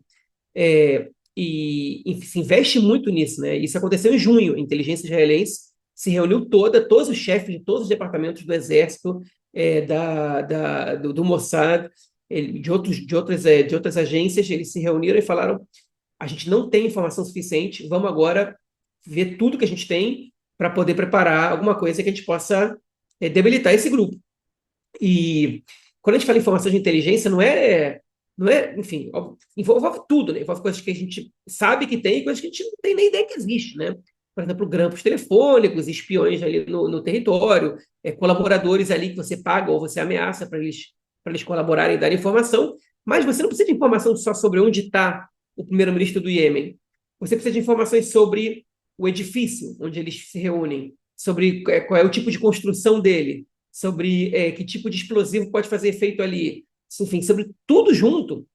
É uma operação, para um caso desses, gigantesca de inteligência, que você tem que ter gente especialista em estrutura física, nessa mesma reunião que vai estar o cara especialista em grampo telefônico, né? Tudo isso ao mesmo tempo. Alguns que não falam árabe, então você tem que ter o cara especialista em árabe com terminologia iemenita. Enfim, é uma baita preparação para um ataque desses, porque a gente às vezes tira isso como óbvio, mas um ataque que você mata toda a cúpula de um governo é um ataque esplendoroso. E eu até tendo a acreditar muitas vezes de que isso não é a longo prazo, não muda muito a guerra, porque as pessoas morrem, elas são substituíveis. Isso sempre pode acontecer. Mas quando você mata um governo inteiro, uma liderança inteira, você causa uma turbulência ferrada nessa organização. Isso aconteceu com o Hezbollah. Israel não matou todo mundo numa explosão só. Já foi matando aos poucos até que começou a matar mais rápido. E o Nasrallah ficou sozinho, não tinha mais primeiro escalão nenhum. E Israel foi lá e ficou ele mais dois. E Israel foi lá e matou o Nasrallah e mais esses dois. E o Hezbollah não conseguiu se recuperar desse golpe. Não foi tanto a destruição de armas o que prejudicou o Hezbollah. Foi mais a eliminação de todo o primeiro escalão e de boa parte do segundo escalão que passou a ser o primeiro escalão logo depois, né? Isso aconteceu também com o Irã, embora não foi isso que resultou o cessar-fogo de Israel com o Irã, né? Mas foi uma estratégia de Israel, foi causar instabilidade no regime iraniano, matando os principais líderes lá, enfim, e agora aconteceu no Iêmen. E o que pode acontecer no Iêmen com isso? Por que eu digo que isso é um golpe importante? Primeiro, porque você tem que eleger novos líderes agora, pessoas que não estavam nas reuniões de gabinete, pessoas que não têm ideia, não estavam atualizadas exatamente dos últimos acontecimentos. Então já tem sempre essa questão prática, você tem a questão moral, que a liderança inteira foi morta. Como é que fica a imagem do grupo no Iêmen? Que a população vai pensar deles? Que a oposição vai pensar deles? Talvez agora seja o momento de atacar os Houthis e reconquistar e unificar o Iêmen, porque eles estão enfraquecidos, eles não têm mais liderança, né? E você também tem o medo que ronda os novos líderes, os velhos e novos, né? Os poucos que não foram mortos, e os novos. Se esses caras tiverem começar a viver escondidos, com medo de ataques israelenses, eles perdem credibilidade, eles perdem também poder operativo, porque quando você está vivendo escondido, a tua comunicação também piora. E isso debilita a forma de atuar dos Houthis. Isso foi crime de guerra? Você matar a liderança civil dos Houthis? Provavelmente sim. Provavelmente sim. Embora Israel não esteja recebendo essas acusações, pelo menos não com a força que a gente estaria esperando, né, nessa hora, mas provavelmente sim, é crime de guerra. Mas como os Houthis são um grupo que não goza de muita popularidade na comunidade internacional, especialmente no Ocidente, mas os sauditas também não gostam muito dos Houthis. Os Emirados também não gostam muito dos Houthis, né? Então, ninguém ali curte muito esse grupo, com exceção do Irã, né, dos iranianos. Então, acho que ninguém repercutiu muito o tamanho da ilegalidade do ato. Na verdade, tem muita gente até satisfeita com essa questão, embora muitos não possam dizer isso em voz alta, porque comemorar uma pancada que os Houthis levam é uma coisa, outra coisa é você comemorar uma pancada que Israel dá, né? Agora, qual é a consequência disso em Israel? Primeiro, os Houthis não pararam de disparar e nem vão parar, pelo menos por enquanto. Mas Israel está lidando com a possibilidade de que eles tentem revidar na mesma moeda. O que seria isso? Matar líderes do país. Eu sei que tem muito ouvinte da gente ouvindo o que eu estou dizendo agora e pensando, tomara, enfim, eu não vou fazer nenhum comentário nisso, porque eu não tenho dinheiro para pagar advogado, mas também porque eu acho que eu tento ser aquela pessoa que não deseja a morte. Às vezes é mais forte que eu, mas enfim. É, Às o vezes é mais fato, forte, é óbvio. pois é, o fato é que eles podem tentar revidar na mesma moeda, e se isso acontecer, se houver uma tentativa disso, porque uma coisa é você tentar, outra coisa é você conseguir. Inclusive, essa semana, a polícia, o Shabak, né, o Shin Bet, disse que desmantelou uma gangue que estava pensando em assassinar o Ben-Gvir, né? Mas se isso acontecer, enfim, se houver uma tentativa, o Netanyahu vai ficar muito satisfeito com isso. Obviamente, se a tentativa não for bem sucedida, né? Porque ele vai ter todos os pretextos possíveis para cancelar os seus depoimentos na justiça, né? E ele já fez uma reunião, ainda que o Chimbeto tinha dito não, não, isso não é necessário, ele fez uma reunião de gabinete em lugar secreto, alegando justamente isso, que ele e o Israel Katz são alvo dos Houthis e que eles podem agora ser mortos no ataque Houthi, podem tentar matá-los, porque eles mataram toda a liderança Houthi. Eu vou me estender um pouco mais sobre isso no próximo bloco. Não quero falar tudo que eu tenho para falar agora. É isso, pancada nos roots e míssel na cabeça da rapaziada. Bom, João, é isso. Vamos para o nosso próximo bloco para tratarmos de questões da política interna esta semana.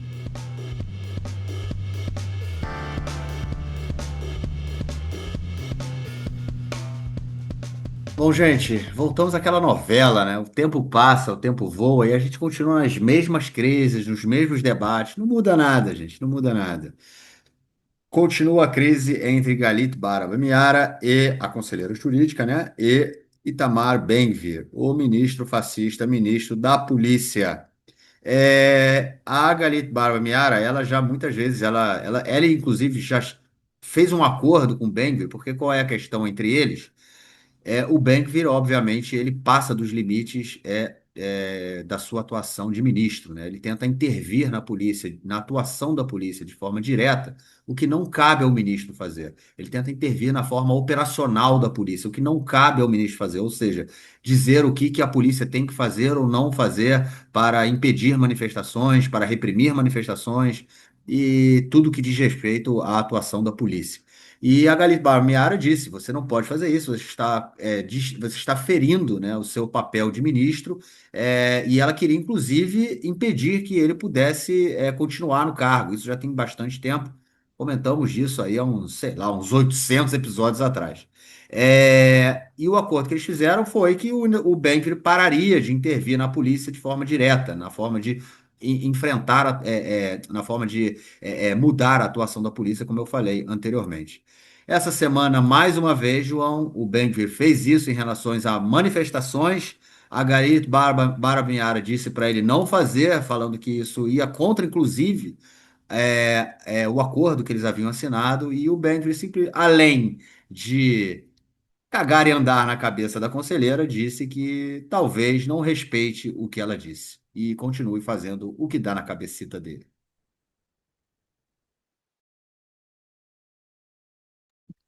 Pois é, não tem mais muito o que comentar sobre isso, né? Ben-Gvir, ele quer controlar a polícia totalmente, ele está perto disso. A gente também teve informação de que ele teve uma nova briga com o chefe da polícia, que ele mesmo indicou, depois de demitir, de forçar a demissão do anterior, né? Que o anterior, o chefe da polícia não foi favorável a a violência contra manifestantes, a cancelar manifestações que a polícia já tinha autorizado. Eles tiveram essa crise, mas a polícia está totalmente cooptada pelo Ben-Gvir. E a conselheira jurídica, eu não concordo que ela queria tirar o Ben-Gvir do cargo. Talvez ela queira, mas ela não fez o suficiente para isso. E talvez porque ela não quisesse comprar aquela briga. E eu acho que se essa briga tivesse sido comprada antes, a gente talvez não estivesse vendo muito do que a gente está vendo agora.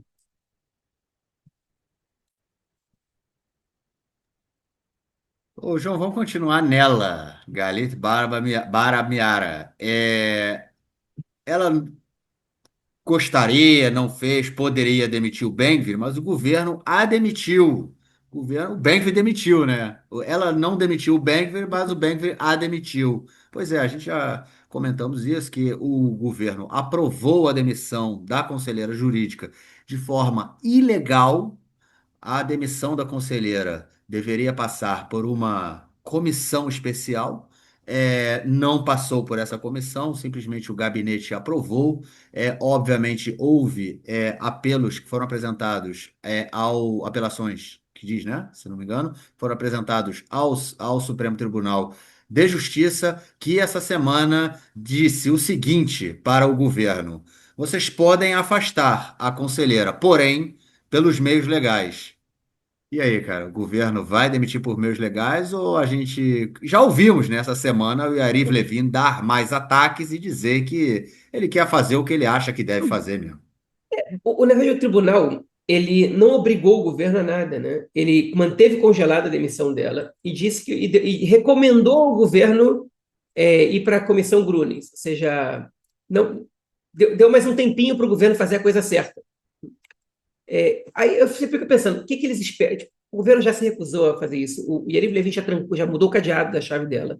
O Shlomo Kelly já mandou as pessoas, os funcionários do ministério dele não obedecerem à conselheira jurídica.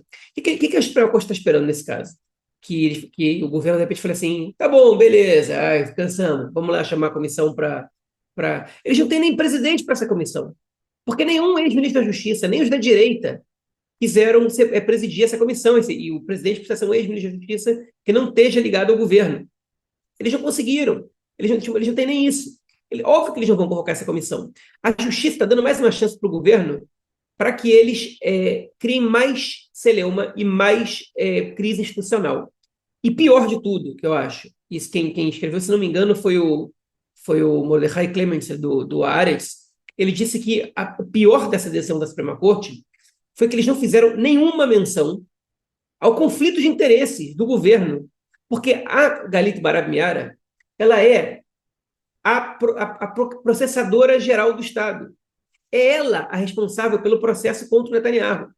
E no momento que o primeiro-ministro do país é réu na justiça, é óbvio que o governo não pode demitir a chefe da equipe que processa o primeiro-ministro. Isso é claro e evidente conflito de interesses. Então, se essa é a principal razão pela qual eles estão fazendo isso ou não, eu nem sei, porque eu acho que ela incomoda o governo em diversos aspectos. Né? Por exemplo, na lei do listamento, né? Ela atrapalha o governo. Os ortodoxos eles não querem ficar sem conselheira jurídica porque eles querem que a lei que está sendo escrita ela passe pelo conselheiro jurídico do governo. Então, eles não querem que ela saia, ou pelo menos não querem que ela saia sem que entre alguém com respaldo da Suprema Corte. Porque se ela não avalia a lei, a Suprema Corte obviamente vai ter muito mais predisposição para cancelar a lei. Então, o objetivo do governo aí, eu não sei qual é, mas a justiça tinha que falar o seguinte: não existe a possibilidade de o governo mudar a conselheira jurídica quando o primeiro-ministro é réu na justiça. Isso devia ser a razão. Isso não vai acontecer agora. Ponto. Se vocês não se dão bem com ela, muda o primeiro-ministro. Porque quem é réu na justiça não é a conselheira jurídica, é o primeiro-ministro. Então, assim, tipo, essa é a questão. E o Netanyahu, ele argumentou, né, que ele podia ser primeiro-ministro e réu na justiça ao mesmo tempo, que isso não teria nenhum problema. Só que agora ele está metido em vários conflitos de interesse por conta disso. Reforma judicial, demissão da conselheira jurídica, enfim, o chefe do Shin Bet, que também está investigando ele. Tudo isso ele está tentando fazer. Então, eu acho que a Suprema Corte aí deu uma chance imensa para criar uma jurisprudência que no futuro em breve, governos possam demitir conselheiros jurídicos do governo, né? Porque, mesmo tendo conflito de interesse, porque eles não determinaram que, nesse caso, isso não ia acontecer, porque é um claro conflito de interesses.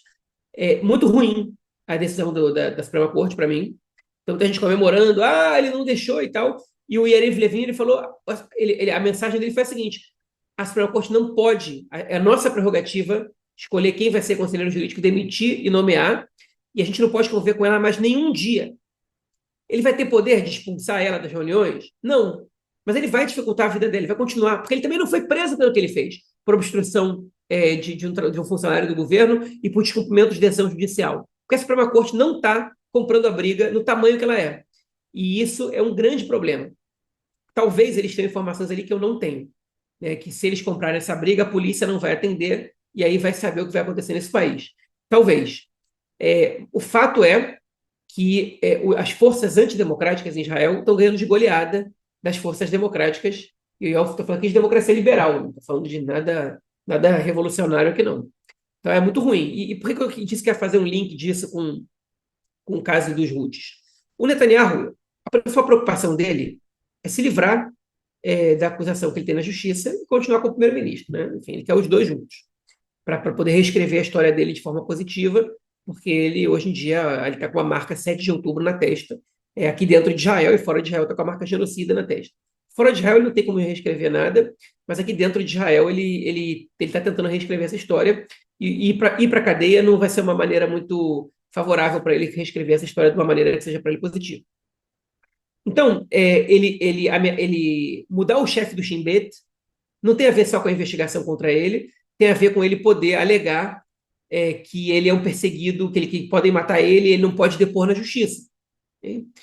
Mudar a conselheira jurídica tem a ver com que ele poder indicar alguém que vai cancelar o processo contra ele, que é uma coisa bem difícil de fazer, mas ele pode tentar.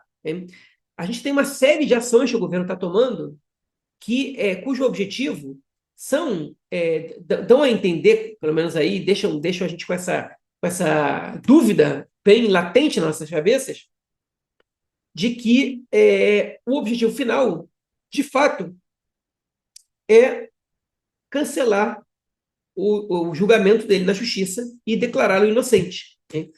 Esse é mais um dos casos. Então, a conselheira jurídica, como a gente comentou aqui, ela tem mais de 99% de respaldo que ela dá para o governo nas decisões que o governo toma, especialmente em Gaza.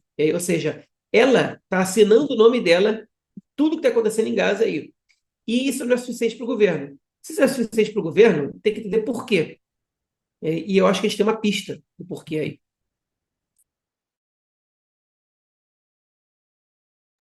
Pois é, a pista, né? Temos a pista. Ela não quer deixar o governo dar o golpe. Bom, João, vamos para a próxima. Educação, João. A educação é a seguinte.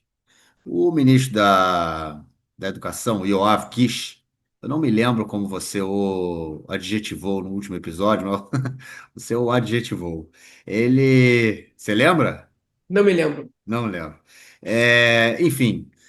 Houve ele foi parte ativa, né, principal na mudança no currículo das escolas e que acaba mexendo, impedindo, na verdade, camuflando ali, não tornando obrigatória o ensino sobre cidadania e democracia.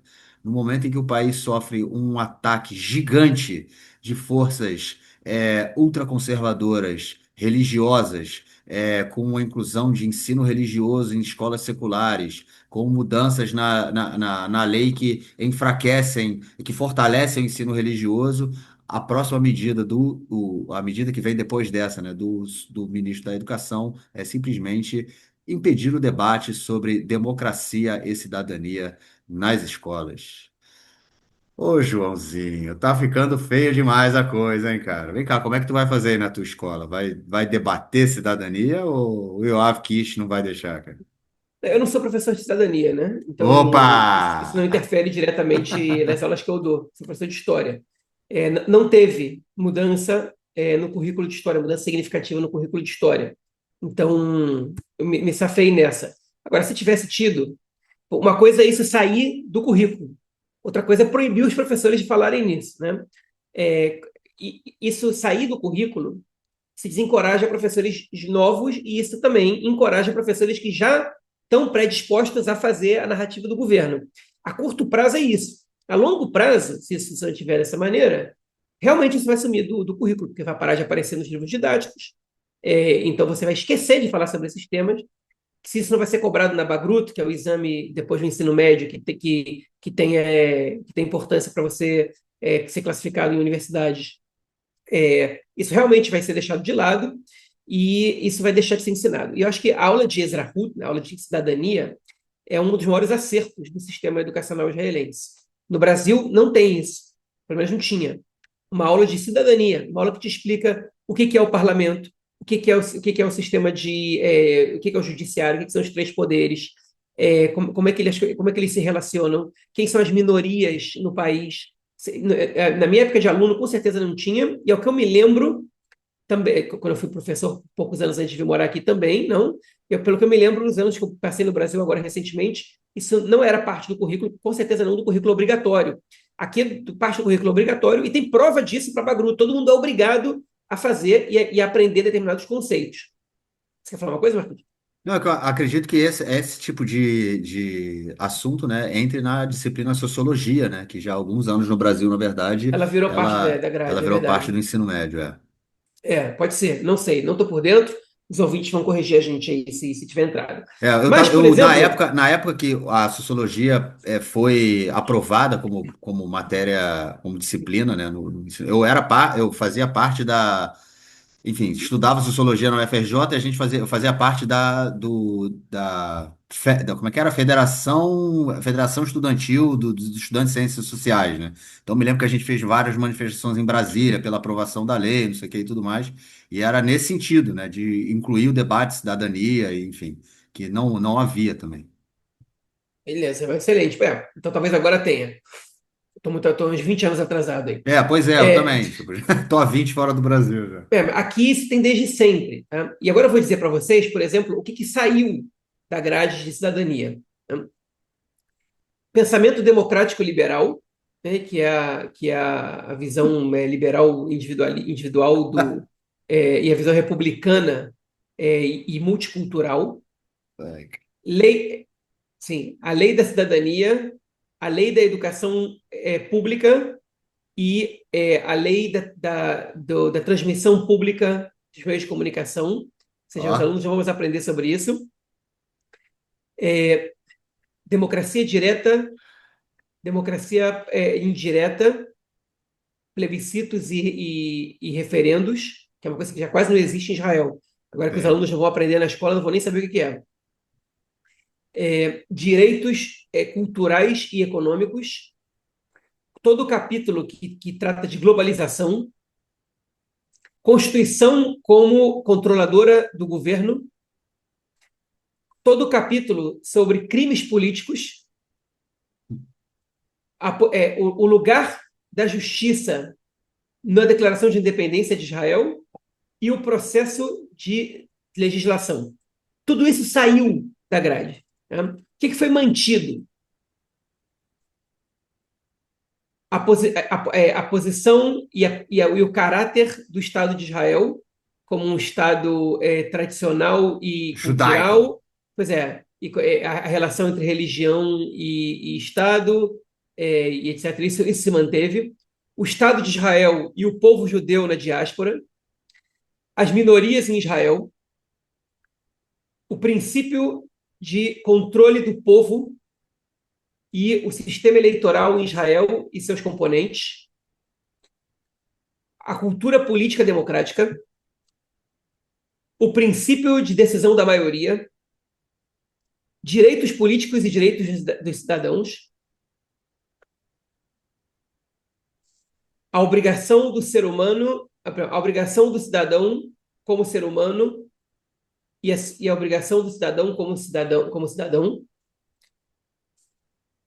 a democracia e suas proteções, segurança e democracia.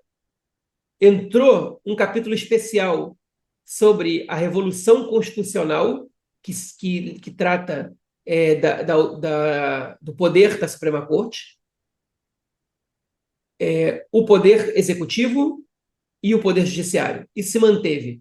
A gente pode ver aí que metade das coisas que foram mantidas tem a ver com interesses do governo, que é o poder da maioria, o controle do povo sobre as instituições, o caráter do Estado de Israel, a relação do Estado de Israel com os judeus da diáspora. Isso interessa ao governo. Algumas outras coisas que talvez não interessem tanto, eles também mantiveram, mas eles tiraram tudo que não interessa. Tudo que você complexifica um pouco a democracia, tudo que destoa do discurso do Ministério da Justiça atual, do Yariv Levin e do próprio governo que quer dar um golpe de constitucional e mudar a estrutura do país, isso eles tiraram. Ou seja, os alunos não vamos ter que aprender isso. Isso casa com a entrada de projetos, de programas educacionais eu boto entre muitas aspas, do movimento Intiritsu, cuja tradução é se quiserem, né? Que é um grupo da extrema-direita. Eles perseguem professores cujas ideias destoam do pensamento deles, alegando que eles têm um pensamento contrário aos princípios do Estado e ao sionismo. E eles estão há anos tentando que o Ministério da Educação adote em seus programas e ofereça às escolas, obviamente, pagos, né? As escolas têm um determinado orçamento que o governo dá, que você pode investir no que você quiser, e eles, no que você quiser, dentro do leque de opções que o Ministério da Saúde, do Ministério da Educação considera, e o Intrixo entrou nisso. Então, eles não só mudaram o currículo de cidadania, como eles permitiram que um grupo de extrema-direita agora possa oferecer essas oficinas educacionais para as escolas em Israel. Obviamente, muitos diretores estão satisfeitos com isso e vão contratar as oficinas do Intrixu, vão enriquecer o movimento e vão difundir essas ideias da extrema-direita. Que paraíso que é que a gente está agora. Eu tenho certeza que na escola que eu trabalho não vão adotar as ideias do Intrixu. Eu tenho muita convicção que os professores de cidadania vão falar sobre os assuntos que foram desconsiderados pelo Ministério da Educação. Certeza não posso ter, mas eu tenho convicção nisso. Mas eu não sei se a longo prazo isso vai acontecer nem na escola onde eu dou aula, nem em nenhuma das outras. Porque às vezes o currículo te ganha, né? Há 10 ou 15 anos, o Gideon Sa'ar decidiu tirar do currículo de História os acordos de Oslo, quando ele era ministro da Educação. E hoje, se você olhar os israelenses de 25, 30 anos, eles não sabem o que foram os acordos de Oslo, boa parte deles, né? Então, eu acho que a médio e longo prazo é uma medida avassaladora para a formação de uma geração inteira de israelenses. Então, todo o meu otimismo ali de trabalhar com crianças, né, ali no bloco de abertura se transforma agora num pessimismo, caso, obviamente, o próximo governo não reverta essa decisão e não reformule novamente o currículo de cidadania que foi destruído agora pelo ministro da Educação, Yoav Kish, um sujeito deplorável. Não me lembro qual foi o adjetivo que eu usei para ele na edição passada, mas Deplorável tá bom, deplorável tá bom. certamente não foi nada melhor que isso.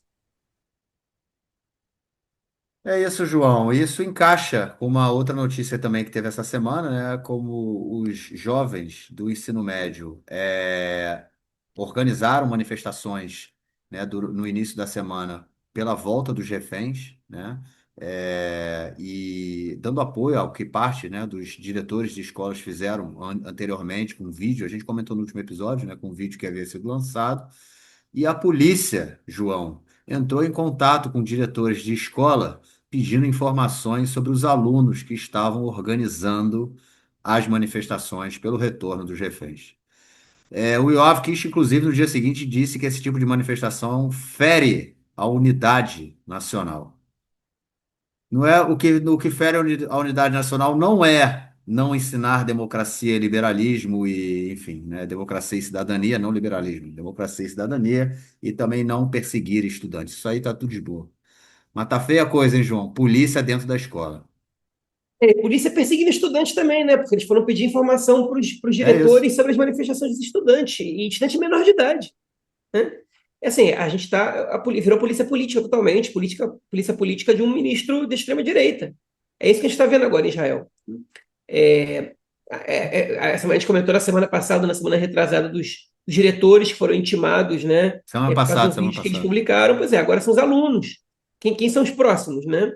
É isso. Diretores, professores, alunos, todo mundo aí intimado, mudando o currículo para você não falar de democracia.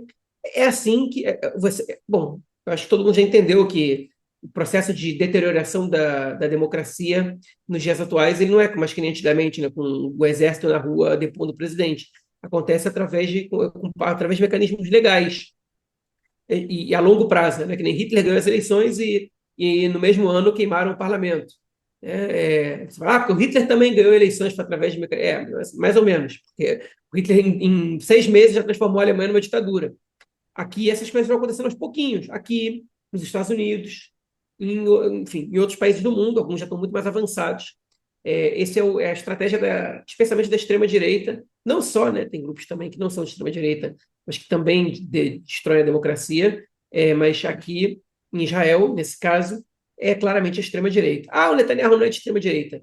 Talvez algum dia ele não tenha sido, talvez, eu boto isso em um talvez aí, porque há 30 anos ele estava discursando com as pessoas pedindo morte ao Rabin na Kikar Tzion, ali em Jerusalém, e para mim e ele não foi embora dali, não mandou as pessoas pararem, então para mim isso não é atitude de alguém de direita moderada, é você pedir, você corroborar com gritos de morte ao teu oponente político. Então eu boto esse talvez aí, mas hoje certamente o Netanyahu é um dos mais legítimos e mais característicos representantes da extrema-direita global. É isso, da extrema-direita global, né? Exatamente. A gente é mais um do bloco, né? Ele, o Trump, o Orbán, quem mais? O fascista aí, prisão domiciliar no Brasil, Milei, toda essa rapaziada aí. O cara da Hungria, eu falei do Orbán, né? Enfim, tinha o Tinha o outro na Duda na Holanda, Polônia, não, e tem tinha o o Davi. Da Holanda que caiu, né? Agora a Holanda mudou de governo. É o bloco da extrema-direita. É isso, João. Vamos passar para o nosso próximo bloco, para a palavra da semana, dica cultural e correio dos ouvintes.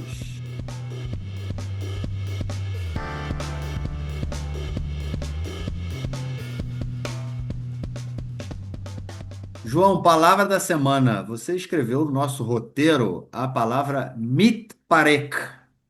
Mitparek. Pois é, essa palavra ela tem muitos usos aqui em hebraico, né? Porque a tradução literal, talvez mais próxima dela, seja se desmontar, né?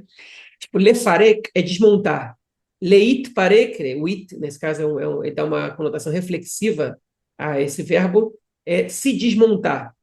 Mas você pode usar para se desfazer, para se destruir, para tudo que deixa de estar inteiro. Com exceção de Isso. leite porer. Leite porer aí é virar pó, né? Esse esmigalhar.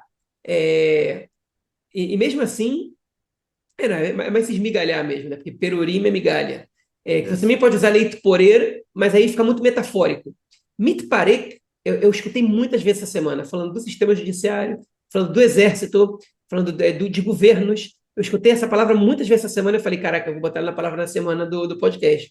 Né? Porque a gente está vendo agora em Israel muitas coisas mitparkim, né? Tipo, se desfazendo. Deixa eu fazer. A democracia se mitpareket, O né? No país, caso, né? agora no feminino, mitpareket, porque aqui em hebraico os verbos eles têm masculino e feminino. A democracia, o sistema judicial, de maneira geral, mitparek, as instituições mitparkot, o exército, em vários aspectos, mitparek, em vários aspectos, né? Tanto porque não tem soldados, tanto porque está sendo controlado, muitas vezes, tem muitas áreas que os soldados fazem o que querem, não tem mais disciplina, enfim, tudo mitparek, a única coisa que não mitparek, por enquanto, é o governo.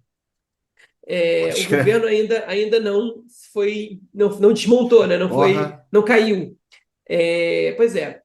E essa expressão também se usa para o governo, né? A Knesset Ah, se usa lefazer, que é tipo espalhar, né? Que também pode ser diluir e tal, enfim, mas você usa mais lefazer. Lei do pisura Knesset, né? Que é outra expressão. Mas você não fala Knesset itparká. Mas o governo você fala mitparek. E ele ainda não itparek. É o que falta acontecer para que as coisas parem de se desmontar. O primeiro que tem que acontecer é o governo se desmontar. Tá aí a palavra da semana. Quer acrescentar uma coisa, Marquinhos? não, é isso mesmo. É isso mesmo. Falta o governo. Vamos na torcida. Na torcida aí para Memchalá Leite Parek. se desfazer para o governo. No caso também, Memxalá também é uma palavra no feminino, né? As a Memxalá mitpareket, no É. caso, seria a forma correta de dizer. Mas não, infelizmente não. Ainda Infelizmente, não, ainda eles não. continuam, eles continuam. Não. Bom, João, dica cultural da semana. Você tinha uma, mas vai de outra. Pois é, eu vou dar uma dica. Na verdade, é porque eu queria falar sobre esse tema. Eu vou falar de uma coisa que eu não vi. Ninguém viu ainda aqui em Israel, né? Muito pouca gente viu. É um documentário chamado 1948, Lembrar e Esquecer.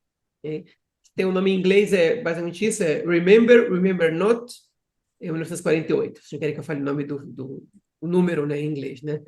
Enfim, Ah, vai lá, vai lá. é, eu nunca sei quando você fala esses números das 6 horas, se você tem que falar 1948 ou você Ah, fala. pode ser os dois. Pois é, eu acho que se usa Pode mais ser os assim. dois, pode ser os dois. Na hora que você fala um ano, nome de um filme, eu não sei se fala. Enfim, não Pode importa. ser, pode ser. Vai lá. É, de fato, esse filme ele não passou no cinema, ele passou só em festivais. Foi premiado no Festival Interno aqui em Israel e ele vai passar na televisão pública. É um filme, como vocês devem ter visto, né? Lembrar e Esquecer, 1948, sobre a Nakba. Sobre a Nakba e a Guerra de Independência. E esse filme, ele foi um filme muito polêmico. Ele foi lançado há 2 anos, antes do 7 de outubro. A diretora do filme deu uma declaração agora dizendo que se fosse hoje, provavelmente esse filme não ia passar. Né? A diretora se chama Neta Shoshani.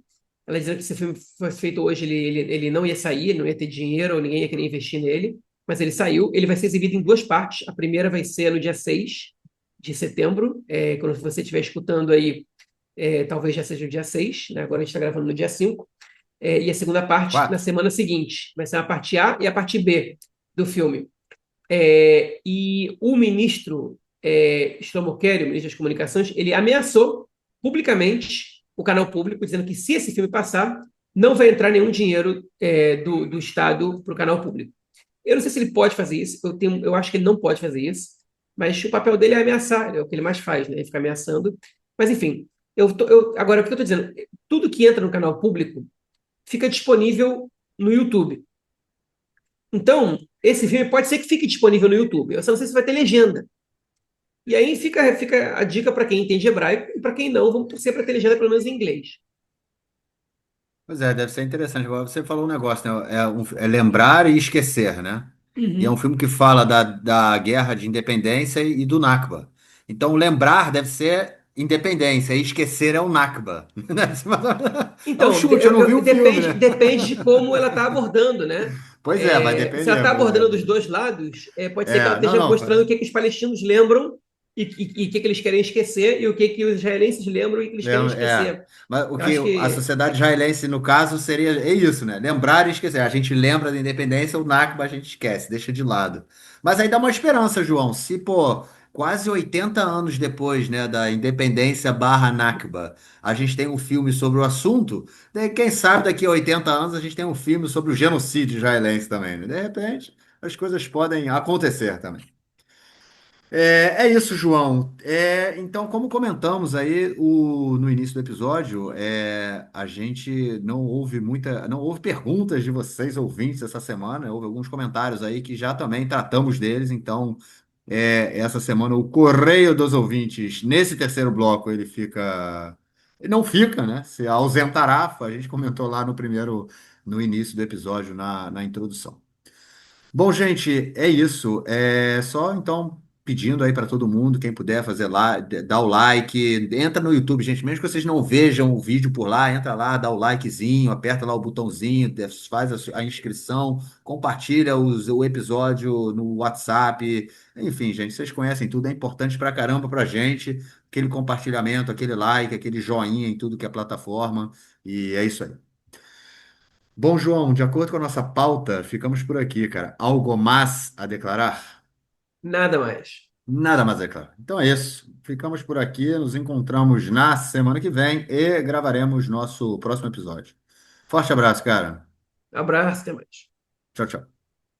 Bom, gente, como já é tradição, no final do nosso episódio, nomeamos e agradecemos todas as colaboradoras e colaboradores do nosso podcast. Fica aí, então, muito obrigado pelo carinho, pela audiência e pelo apoio. E para quem quiser e puder apoiar o nosso projeto independente e ainda não faz, é possível fazer pela plataforma Apoia-se, apoia.se do lado esquerdo do muro, isso caso você more no Brasil, e pela plataforma Patreon, para quem vive no exterior. É patreon.com do lado esquerdo do muro. Os links se encontram na descrição do episódio. Aí vai! A Rezende, Abel Souto, Alcides Manzoni, Alé Edelstein, Alex Gruppenmacher, Amir Arones, André Mermelstein, Arthur Benchimol, Asher Kipperstock, Beatriz Bracher, Bernardo Chigres, Bernardo Mascarenhas, Bruno Ruffier, Caco Ciocler, Camila Witt da Rocha, Carlos Grum, Carolina Brant, Cecília Alca, Clarice, Cláudia Belfort, Cláudio Dailac, Cláudio Solon, Daniel Becker, Daniel Korn, Daniel Schor, Daniel Weinfels, Daniela Hotban, Daniele Maromai, Daniele Salgado de Oliveira, Dani Abensur, Davi Bessler, Davi Koifman, Débora Blanc, Eduardo Feingold, Eliane Cooperman, Eliane Pschol, Fabiana Rufato, Fabiana Vanderlan, Fábio Belegar, Fábio Gleiser, Fábio Luxo, Felipe Yachimovitz, Fernanda Carme, Fernando Gainer, Flávio Rabinovich, Gabriel Levi, Giovanni Orso, Júlia Tucci, Júlia Mordente, Glenda Rubstein, Gustavo Frota Pereira, Gustavo Gorenstein, Guta Tomauskin, Guto Pereira Nunes, Helena Latermacher, Iago Oliveira, Ida Sandes, Igor Gak, Igor Sender, Ilan Chomrone, Ilana Laffer, Ilana Stein, Isaac Guanais, Isadora Chamis, Jacob Blumer, João Renato Altman, José Orenstein, Júlia Rios, Leonardo Bueno, Leonardo Stuhl, Leonel Campos, Liana Fonseca, Luana Lima, Luciane Martins Zilbergeld, Luiz Lederman, Marcela Bronstein, Marcelo Schilvarker, Marcos Saruer, Marcos Gandelsman, Marcos Paulo Januário de Souza, Margarida Lacombe, Maria Célia Moscati, Maria Fison, Mariana Sampaio, Marília Neustein, Maurício Landi, Mária Weinstock, Michele Schuckmann, Miguel Fausto, Mila Chazeliov, Mônica Fagundes Klein Guneviec, Muriel Correia, Padu de Almeida, Rafael Boquerri, Rafael Fleischmann, Rafael Sterne, Rafaela Barcai, Raquel Penariol, Renato Ackermann, Renato Bejinski, Richard Sirrel, Roberto Dias Pereira, Roberto Mai, Roberto Tonani, Rogério Kuckerman, Rosa Harsheim, Rubens Kohn, Rui Bezerra, Sara Liebman, Sérgio Goldbaum, Chaz, Sidney Weissman, Silvia Mai, Suzana Saul, o Heider Pires Souza, Vitória Albino, Yael Katz, Yael Heinstein, Yuri Jacob Lumer,